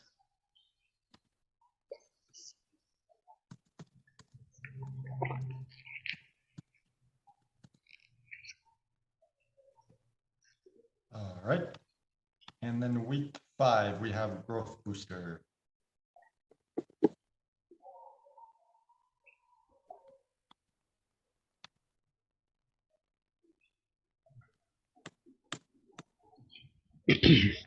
Um,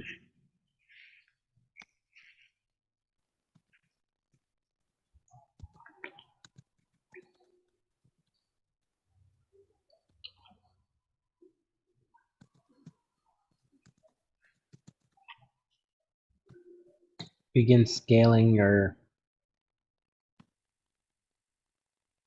um your community or your audience.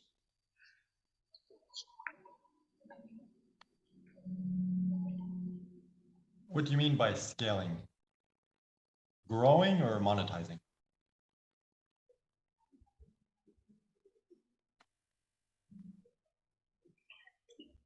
So this is really talking about like this week is going to be showing them like the ways that you can consistently grow your business. It's like what are the things that you can do that are a few minutes a day. It's like you can do this stuff like you need to do this stuff all the time. I mean, this is the KPIs of growing your business. So But it's setting up the repeatable mhm. processes to keep your So week business 5 is running. the repeat millions, I guess.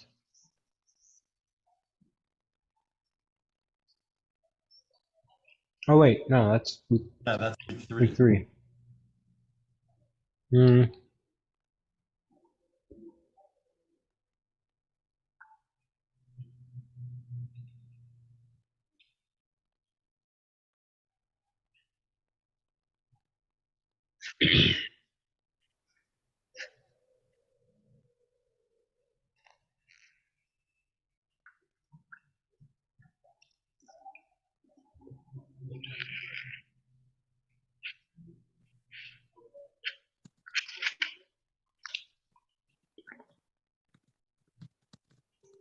Hmm.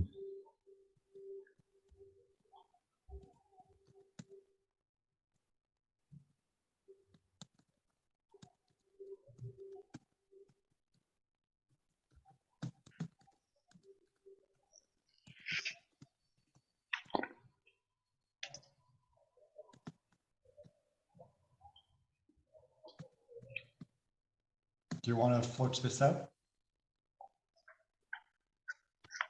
Sure. Right now I'm eating like birthday cake ice cream. Yeah, I was trying to ignore the ice creams. I'm like, I want some. It's good, but it's not great. It's like I'm eating it because it's sugar, but I've had a lot better ice cream. Oh, I'm wondering, is that why I had a headache yesterday? Because I haven't slept in a while. And it's like, if your body's used to sugar and then it doesn't get it, Hmm. like withdrawal, and maybe that would be it. Hmm. That's possible.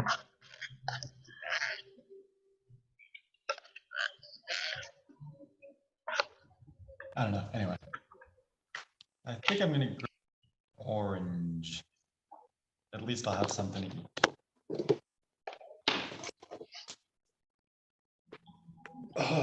So do you want to float this out by just talking about random stuff or float it out by just kind of talking about the business and seeing what comes up?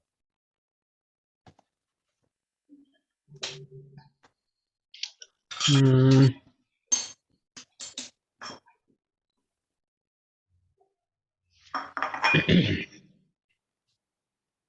Basically, what I'm asking is, do you want to do any work whatsoever, or do you just want to waste time?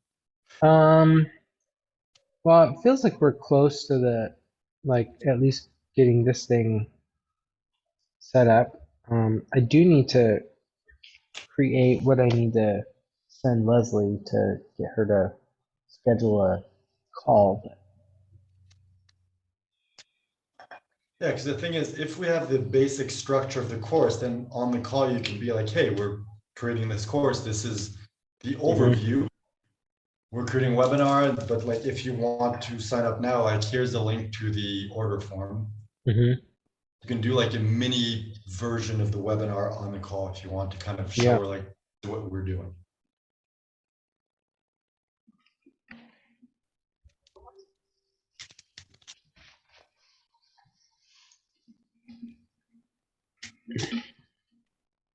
In fact, you could even use the webinar slides as you're presenting. It's like, hey, we're still building this out, but Yeah.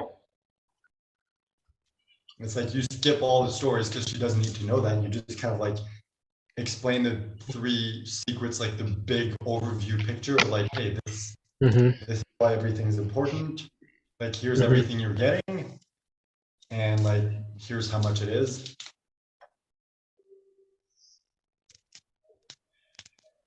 Because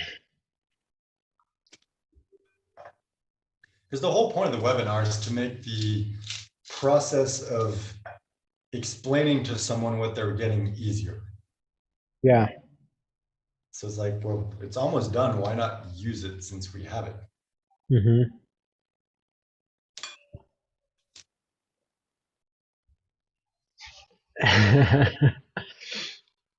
But I'm wondering if anybody's even gonna want this course. Like, I wonder. I have a suspicion, and I could be completely wrong, but like I can totally see somebody being like, "Whoa, that was an awesome presentation. Can you just help me make one of those?"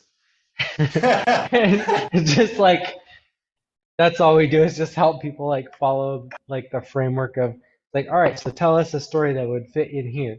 Tell us a story that would fit in here. And it's like, and then we're done. All right, go do that presentation like 100 times, and we'll get plenty of clients. I mean, that could be something we offer on the back end. Yeah, true. It's like once we prove this model, it's like, Hmm. hey, this is the reason why you bought into this. Hmm. If you want, you can pay us and we'll do this for your business. Yeah.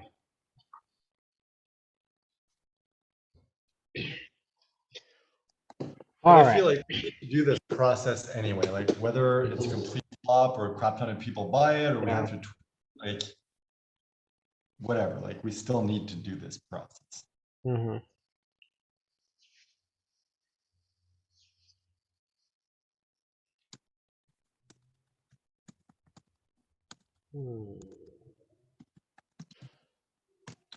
So just for fun, like since we're in 5 weeks that we're giving this, what's the process they need to go through? Like, what are the big 5 steps? So it's like, you know, launch the group, grow the group, monetize the group. So it's like, how does that process break down into 5 weeks?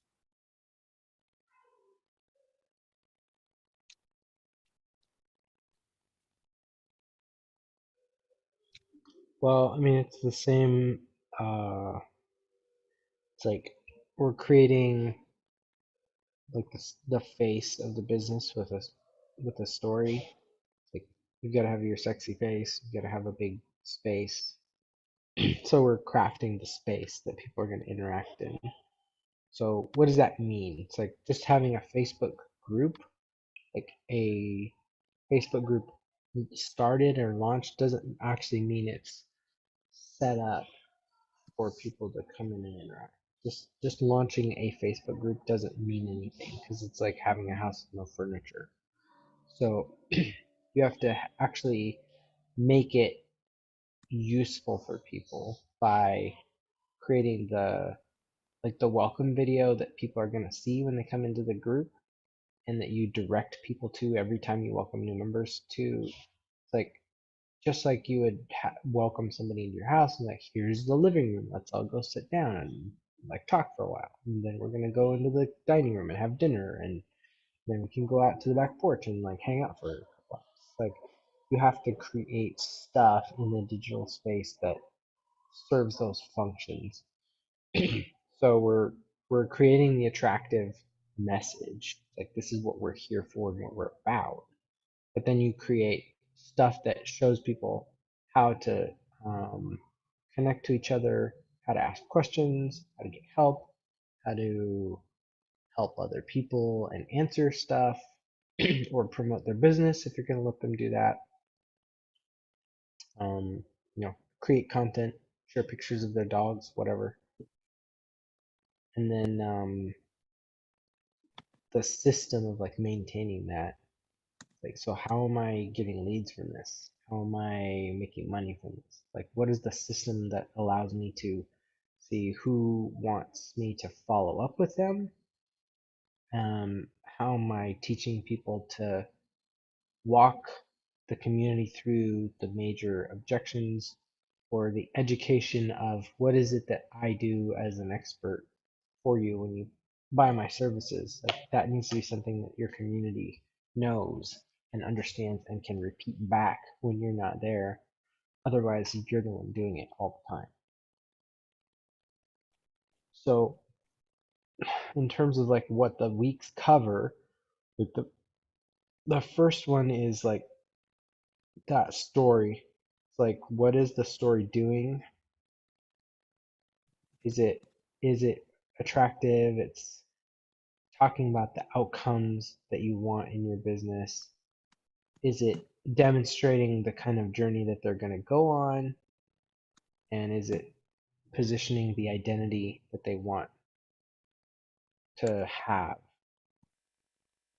So then once you have that story figured out, then you record that as a as a welcome video, as a short video. Hey, welcome to the community. This is why we're here. If you want to be this kind of person, this is why to be in this group. And if that's not you, like, you're not going to get a lot of value out of this group. If you're not active, if you don't want to lose weight, it's like, I don't know why you're in a weight loss group. you know, and then you need to establish some sort of like regular way that people can connect to each other, share their perspectives and stuff. So you want to let them know why, like, why is it valuable to you to participate in this community? Well, if you want to lose weight, it's like being somebody who shares, here's what I ate today, creates accountability, creates visibility in what you're doing. So, and it lets other people see that, oh, it's not that hard. Like, I can do it today, like just one day. It lets you be part of something bigger. You have to help them see why it's valuable for them to interact and engage. If you want engagement, you have to teach them that. And then you want to communicate how your program works, the mechanisms of like how it, yeah, whatever.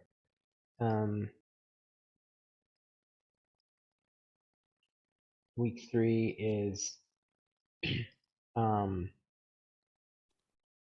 seeing how to like regularly connect with your prospects and the people that can create the millions of dollars that you want to have in your business. Showing how to invite people into your community. How to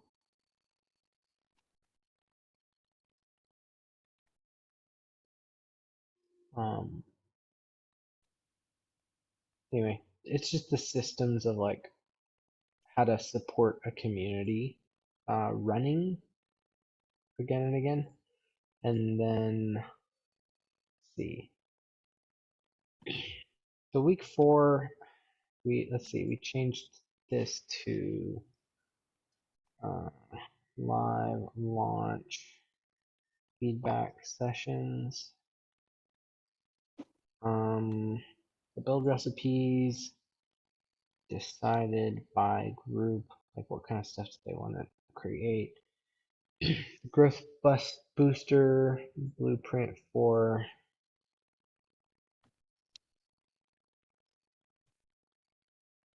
to grow daily. Daily growth booster. Daily growth blueprint to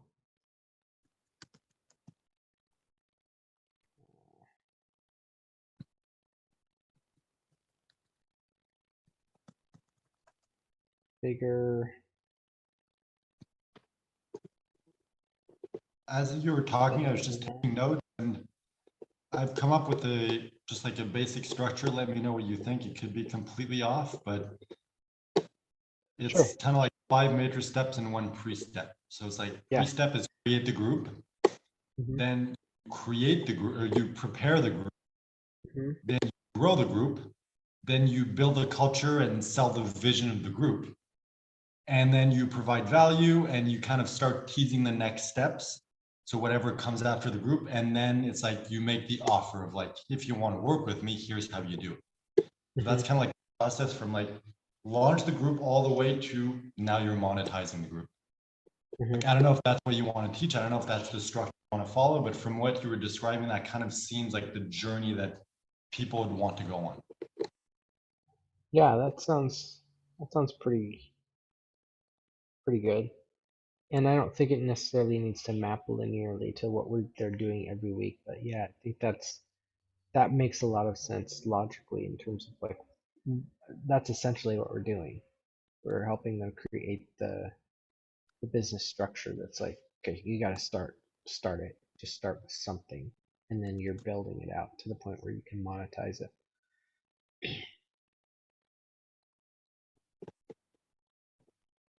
Because I feel like even though like we're presenting it, like what you're teaching is here's how to build a good community. Here's how to create culture and engagement and get people to interact and like you and Hmm. connect between each other. But people really don't care about that. What they care is like, Right. tell me how to launch the group, how to grow the group, and how to make money. It's like if we can Yeah. teach while teaching the values and the principles of how to how to effectively build a community, Hmm. then it gives them the result they want for long-term success, and at the same time it sells them exactly what they want. Hmm.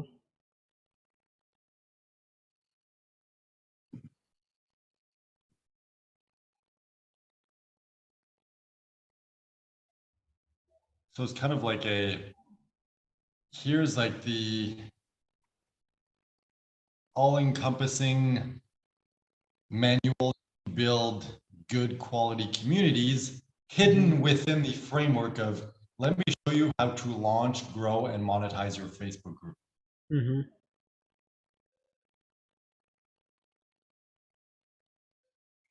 Yeah. Sounds good.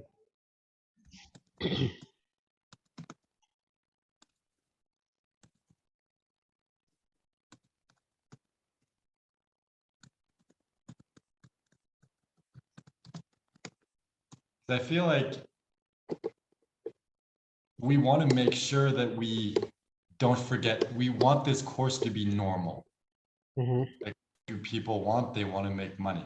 So it's like, that's what we need to sell them. Even if we deliver it in a different way that teaches them something that's more valuable that they don't really know that they need, we need to make sure that we're like promising this is what you're going to get. Yeah.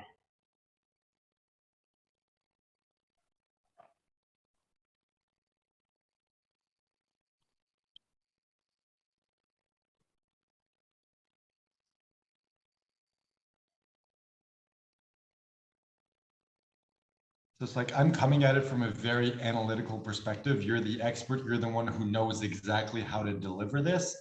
Hmm. So it's like, you're in charge of this. I'm just trying to make sure that it comes across so that people are like, yep, that's what I want. Hmm. So it's kind of like we sell the mechanism, if you will, Hmm. or the dream of like, hey, build your own audience and get paid for it. Like Yeah. that's what they want. And then the delivery of it is you need to build an engagement community. You need to become a good storyteller. You need to connect with people and care about Hmm. them and help. It's like people don't care about that. Yeah.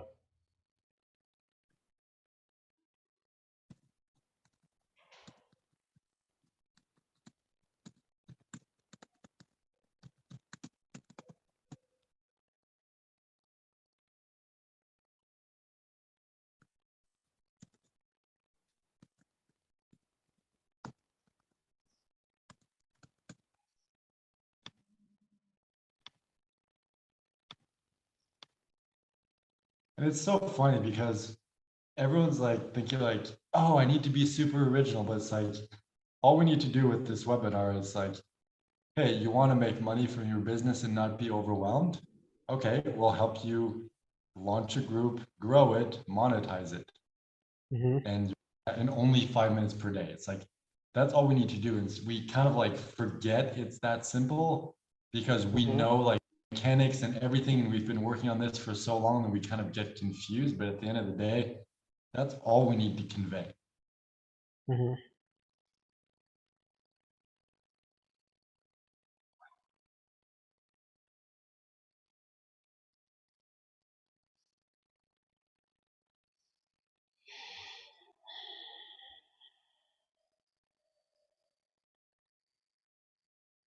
Yeah, we could do that. So it's like week one, it's like, all right, we go in, like you have the group set up, we go in and we start, preparing everything to receive people.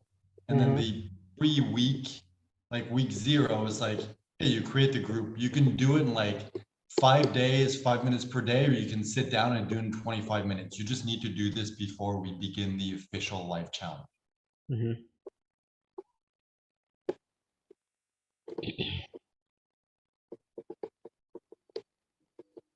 Or is it better if we include that in it?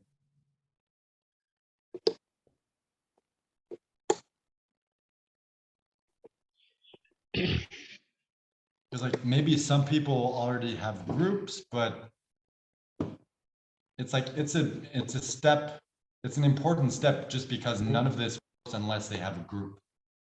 Hmm. It's like maybe this should be week one. Well, the way that I've been thinking about it is like if I know how to filter people enough that the people that I'm getting on discovery calls, I have a good sense that they already know what they're doing and who they're trying to attract, then like I can get on a call with them and basically say, so tell me about your business, tell me about your, like I know what things that I need, so I can just launch a group with them on the phone. So if it's a 90-minute discovery call, I'm spending quality time with them. I'm actually helping them accomplish something. It's like, hey, we just launched a group. It's like, you feel like this will help you grow your business? It's like we've gotten them a tiny step forward closer to the identity that they want, like having a business that they can run online, something that's bigger, and then it opens a loop for them in the sense that it's like, yeah, I would love to have this be a thriving community. I don't know how to do that. So it's like they have a group now that they own that if they don't know how to run it themselves or if they don't want to figure that out, it's like the easiest thing for them to do is come back and be like, hey, so help me grow this thing. Be like, well, that's what our program is. Yeah, okay, that makes sense. I guess I'm just kind of thinking ahead of like once we get to the point where there's, let's say, like paid traffic or whatever, but it's like cold traffic, or it can be warm, but it's not someone that we like personally interacted with before. And it's like they're not going to have that step. They're going to be missing that step. And we don't want them to feel like they're missing out or they're like, wait, why is everyone else a step ahead of me?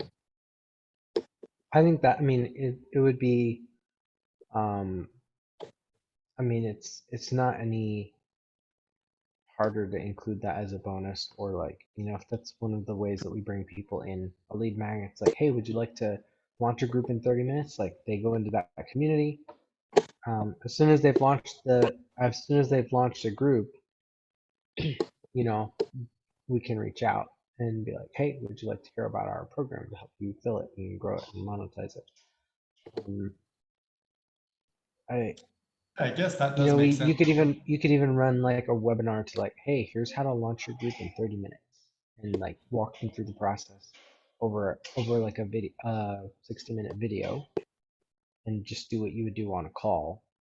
And so for people who already have an established business, like it will be easy for them to do that on a video because they're just writing down like, here's the name of your group, like here's the outcome you get, here's the people you're trying to attract. They already know that. If somebody hasn't figured that out, it's like I don't want to waste my time helping somebody invent a business that they theoretically don't know anything about.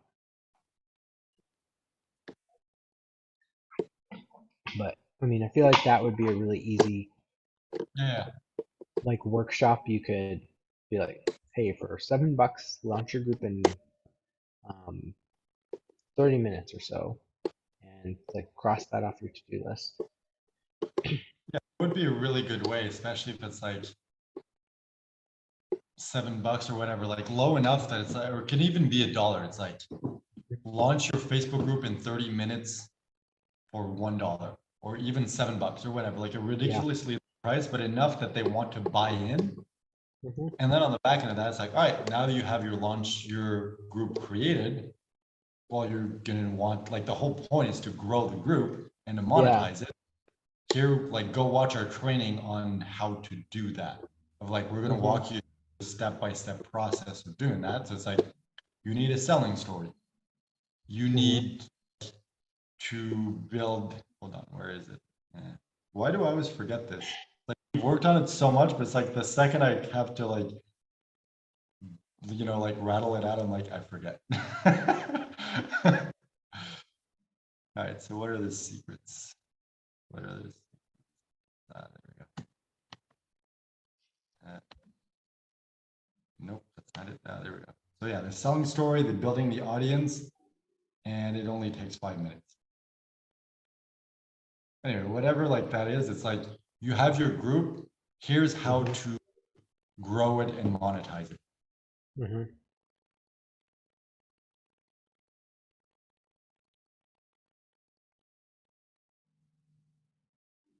All right, so let's just not overwhelm ourselves. And where was that? All right, so what's included? So,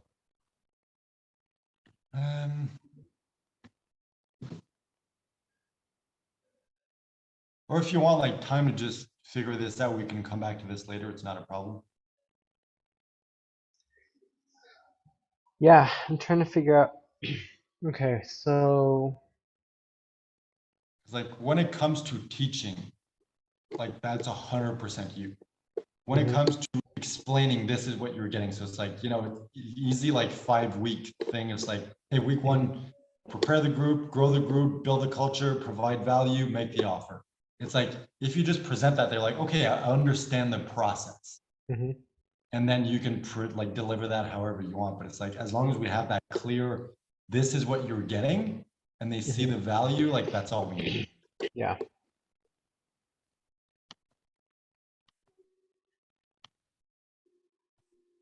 So I guess for now, I'm just going to create it following that. And then as figure everything out on the back end, we can come in and like tweak and like reorder stuff.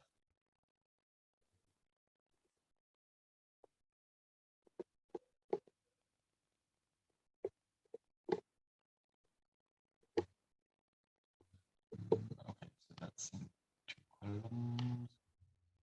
Yeah, I think we have most things. So I'm just going to be able to go in and kind of tweak everything Hmm. to make it look and sound better. And then we can just come in, plug the stories, and you can do like a final pass to be like, yeah, that's the wording, this like, because you're the expert when it comes to this.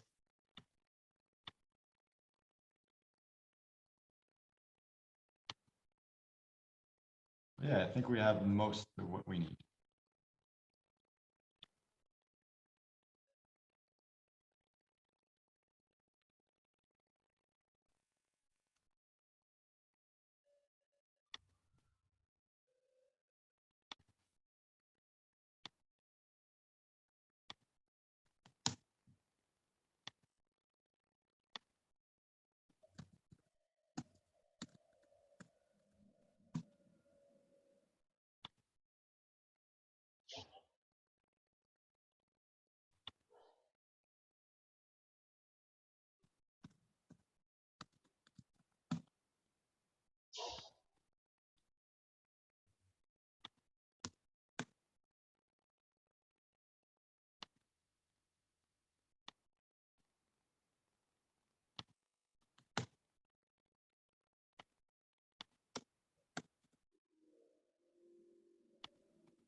just from the fact that you're like, I'm like, yeah, okay, we can, like, we don't need to keep working on working on the business. Yeah, I feel like I need a nap.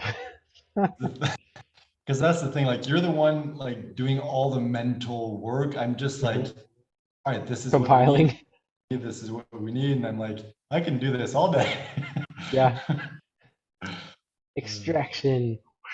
Just pull the resources from the mine. Pretty much. It's like, I don't need to figure things out. I'm just like, yeah, Yeah. you just, so how do we do this?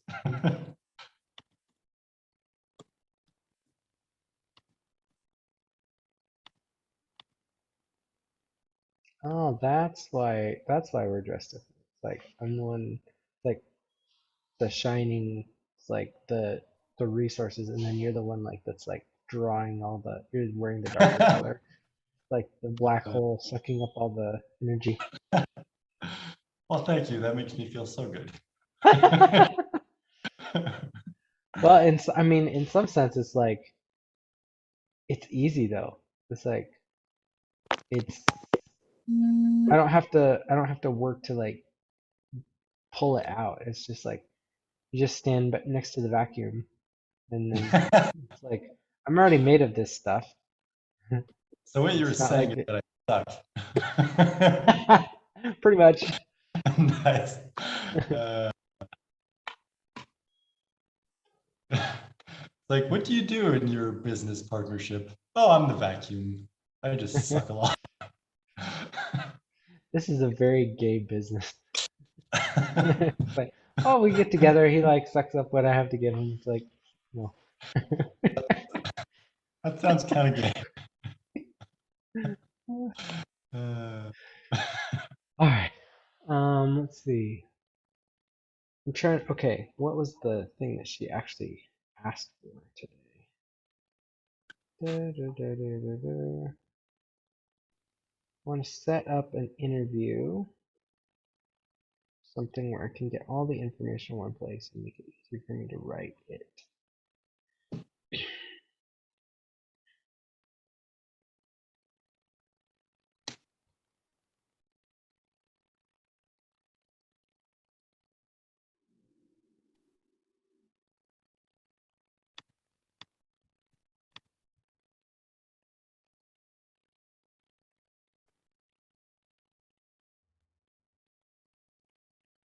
Okay, so what she's actually asking for is she wants to tell me her stories about her dogs and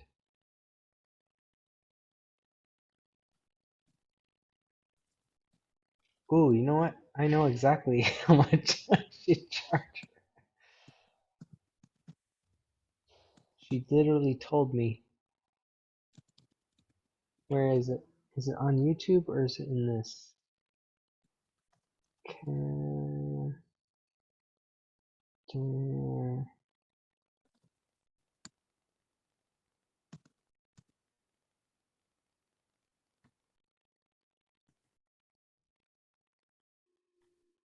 Would be in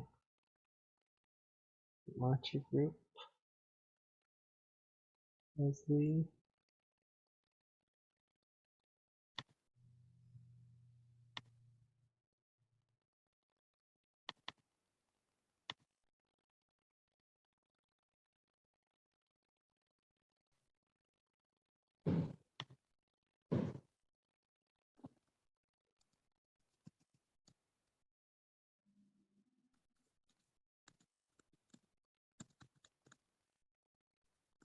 Okay, so it's probably on YouTube.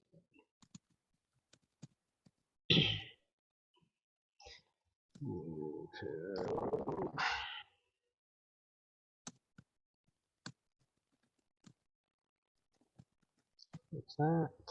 What's that?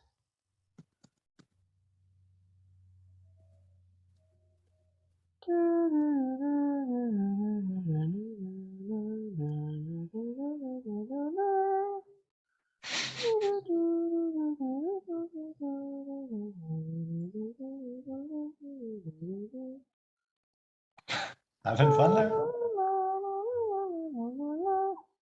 Yep.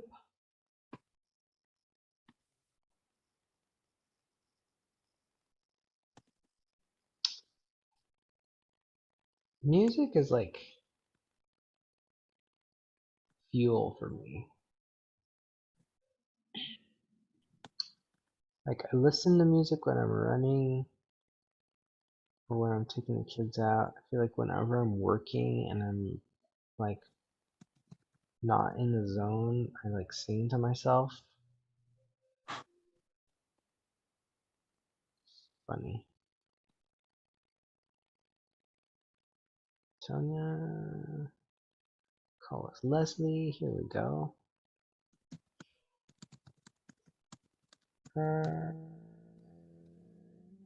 YouTube.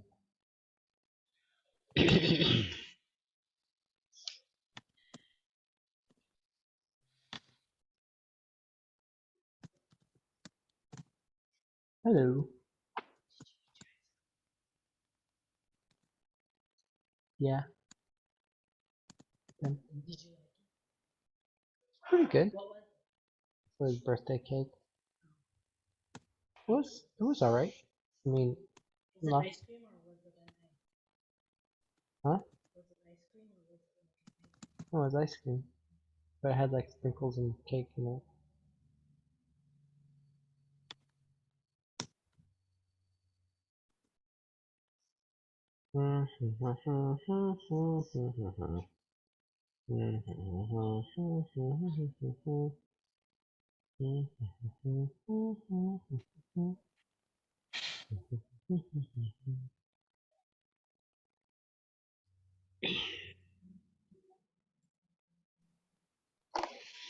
All right. Ugh. So what'll be more productive if we just float and have random conversations, or if we just end the call and do work, or whatever it is we have to do? Mm. Oh, you know what would be helpful for me? If I I'm myself. gonna share my screen. I'm gonna show you this thingy that I've been looking at and see if I'm just getting sucked into a marketing vortex or if you're like, oh yeah, maybe we should try that. Nah, it's stupid. What I figured. Let's see. Neat, neat, neat, neat, neat, neat, neat, neat, neat, neat. What if inflation is happening as a result of everyone trying to manifest 10K months? That's stupid, man. Hmm.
Yeah.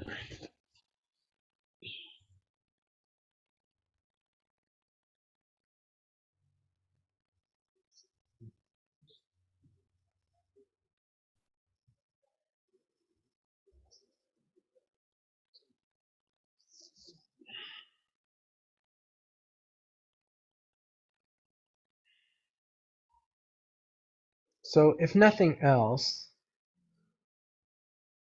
what this product does is like help you create this stuff that like looks like you have lots of stuff in your business. Pretty But much. see. but they have like a bunch of course material and resources and stuff on things. But basically, their this is their agency model um, offer. So it's like $1,000 to get their enterprise access to their to let you white label their software services, which so then like they have a dashboard which lets you um, you know take client requests and feedback and stuff, and then um, it will they have all these templates and stuff that allow you to create lead magnets, um, content calendars, product illustrations.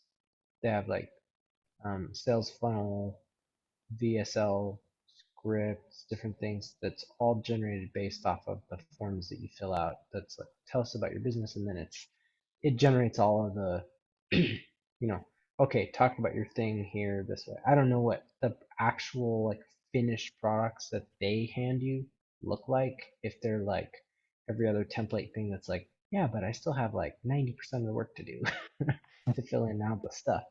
I have no idea, but it looks sexy. And so I'm like, since we're starting to get to the place where we kind of know what we're talking about, it's like having something that looks fancy to just like be able to, anytime somebody comes up with any kind of objection or question or that sort of thing, if we use it to like generate a resource that's like, here's a really professional level looking thing that answers this question, it's like, you know, then you start having a whole bunch of stuff that you can be like, hey, if you would like this resource on such and such and such, like then you just have content all the time based off of what people are actually asking you. And anyway, I don't know. Also, like a lot of this kind of stuff, like this slide, make this an absolute no-brainer for anyone who's serious about crushing your online goals for years to come. I'm going to do something unheard of. Like this is the kind of stuff that's probably in this. Like they're probably using a lot of the frameworks and copy over and over. It's like this is a slide that could apply to anything for anybody. It's like this is great. It's super general, but it actually it's like Yeah. to make this easy for you. It's like for anyone who like for anyone basically. You could say whatever you wanted here, and it would still be for anyone. For it's like for crushing your online goals for years to come. It's like if you have a business, obviously you want it to be successful. Obviously you want to like hit your goals. So they're saying for anyone basically. So if like that kind of copy, if those sorts of things are like pre-done and pre-built into presentations, and like I like the written sort of like this is literally what you say as you do the presentation. I see lots and lots of people who are making lots and lots of money using this kind of format where you're basically just reading off the slide. I always thought it was stupid when people do that, but what I've realized is like you're just simply mirroring what the slide is saying. So you're hearing it and they're reading it. It gets, it's like a more integrated process as opposed to, you know, for me, it's boring because I'm somebody who reads the slide in 5 seconds and then they're like still reading the slide. What I've realized is, the vast majority of the population is like barely wants to even read. So they're not reading it, they're listening to it. Or if they are reading it, it's like they're following literally like along word for word with what the person is saying. So just Hold on, because let me what I go get ahead. a copy of this and write it down. By the way, in my version, I'm not going to make a spelling mistake.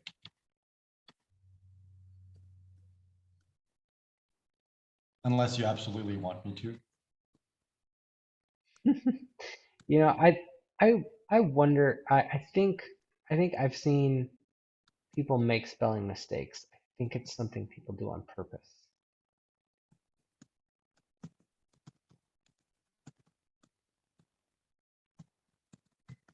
it's like that thing that we were saying about just being a little bit funny or silly, like throughout the thing. I think it's a strategy because I see a lot of people. I mean, I think there's also some legitimate level of they're outsourcing so much stuff, and you just don't have the bandwidth to like to go and check everything. It's like there's probably some stuff that just slips through just because the volume of stuff that they're not creating themselves or not carrying. Yeah. But I also think from like a strategy level, like I've seen people will misspell stuff in their subject line in emails just to get you to look at it a second time. Be like, oh, they spelled that wrong. Like I see that as a pretty frequent strategy. It's like somewhere high up, it's like gets you to pay attention earlier. And it's like once you repeat the pattern in the system, it's like it starts to lose its So, effectiveness on somebody yeah, I mean, who sees it maybe, all yeah. the time. But So, okay, that comes when, right before the offer? this, yeah, this is it's like I'm getting ready to tell you why this is even more valuable. And this is like, I'm going to do something unheard of. Literally every marketing presentation I've seen in the last like 6 months says some version of this. I'm going to do something unheard of. Well, of course it's unheard of because it's your business and it's the thing that you're doing. So nobody's ever done it. And that doesn't mean that it's like good. It just means nobody's done it. Like I could stand up on top of this coffee table and sing, you know, uh, Baa Baa Black Sheep and pee in a cup, and that's unheard of. It doesn't make it valuable. Um, Launch maps. So this is like it shows you every step required to launch an awesome online business.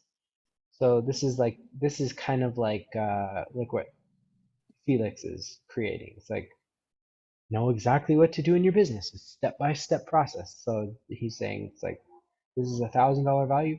It's included in this amazing offer. Um,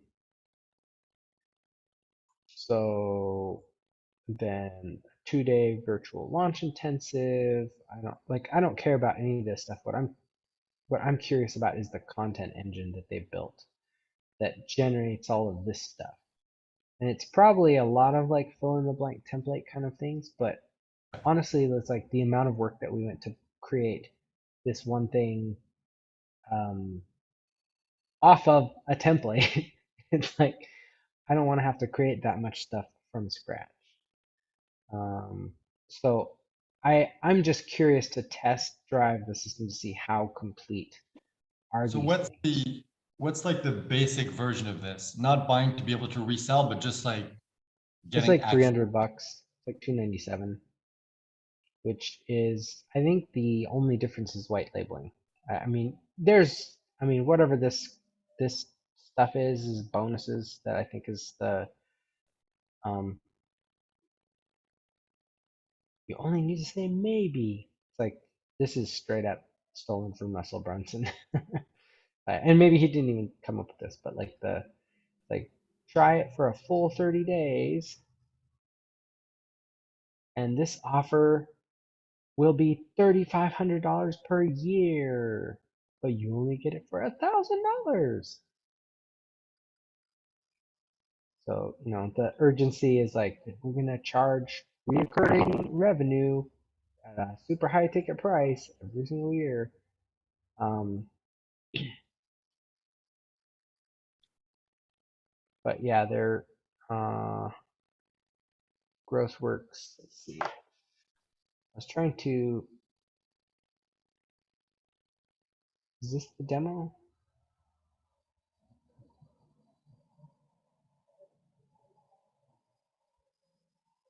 I'm just trying to figure out where do I put this just to make this an absolute no-brainer slide. Mm-hmm. Because that feels like here's everything you get, here's the total value, here's how much we're Mm-hmm. going to charge when we launch. And Yeah. just to make this absolute no-brainer, here's all that you pay. Like I Yeah. think that would probably be the best place to put it. Yeah. The something I hadn't thought about beyond the content that I do like about this, if you buy the enterprise thing, is like this hub that it gives you for paid clients. Like it gives you a place where you can see your customer. I mean, this is sort of like a CRM. It's like a place where it's like the coaching center. It lets you use the model that they built to show people like where in the process are they, what do they need to do next. Um,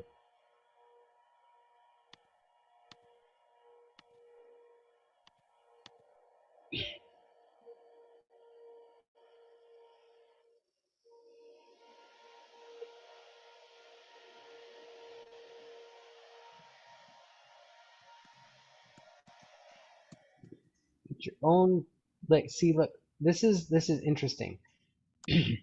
I haven't even like looked very hard at this copy yet, but get your own coaching dashboard, unlimited clients, unlimited campaigns, and unlimited content. 70% off. So they're able to say unlimited clients in this ad because they're not promising we'll get you unlimited clients or you will get unlimited clients, but their platform allows for you to add as many clients as possible. So they're able to say unlimited clients, which, you know, that's by itself, that term's like, that's a great selling point. So just by creating a platform that is like, can expand to any amount, allows you to say this.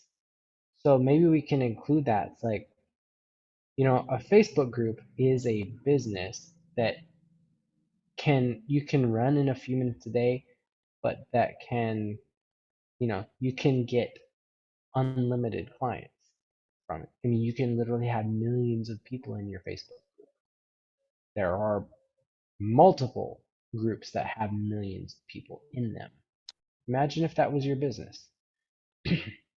That's it. I'm just wondering, like, as an example for the current have, it's like, what if you could reach millions of qualified prospects for free in only 5 minutes per day?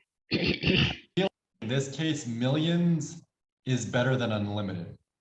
Because unlimited clients is not quantified, whereas millions, people are like, yes, I want millions of qualified prospects. Yeah.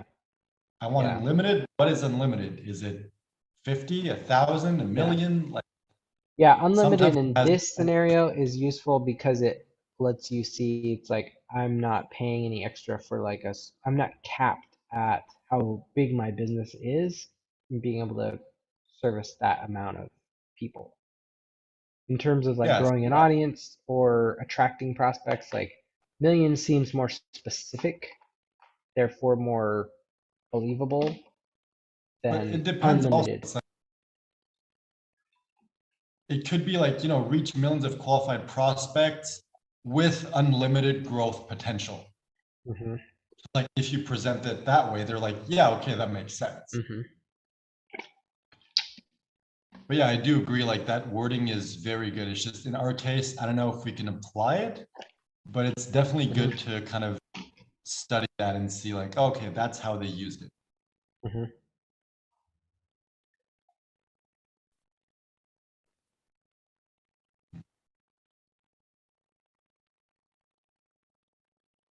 So yeah, to come back to this whole thing, I think for now we don't need it. We just need to launch. And once we get a few sales, we can be like, hey, let's take some money and just invest in that, give it a try. I'm assuming there's a money back guarantee. Yep. So yeah, if we can test it out. If it's not a right fit, we just get money back and move on.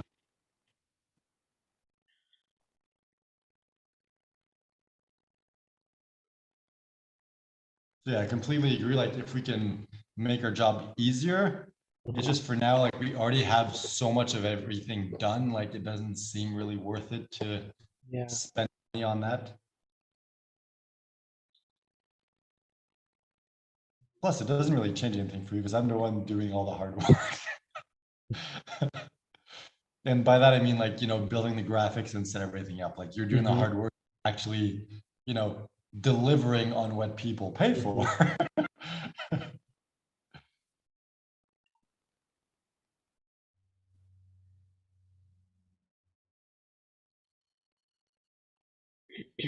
All right, just so I know when I'm creating the graphics, so 5-minute Facebook groups, I'll just stick with launch, grow, and monetize, and we drop the automate.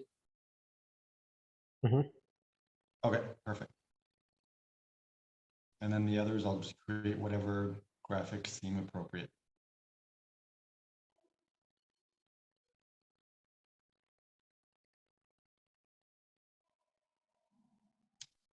By the way, I forget, I know you sent me the link to your Google Calendar. Was that for the story selling sessions, like the 90-minute sessions when people claim the fast action bonus? Or was it for the Zoom call for the webinar on the front end? That was for the story sessions. Okay, so we still need to create that Zoom meeting, and I'm gonna need the link so I can include that at the beginning so people can register. Like, it doesn't need to be now, we just need to do that before we can launch. Okay.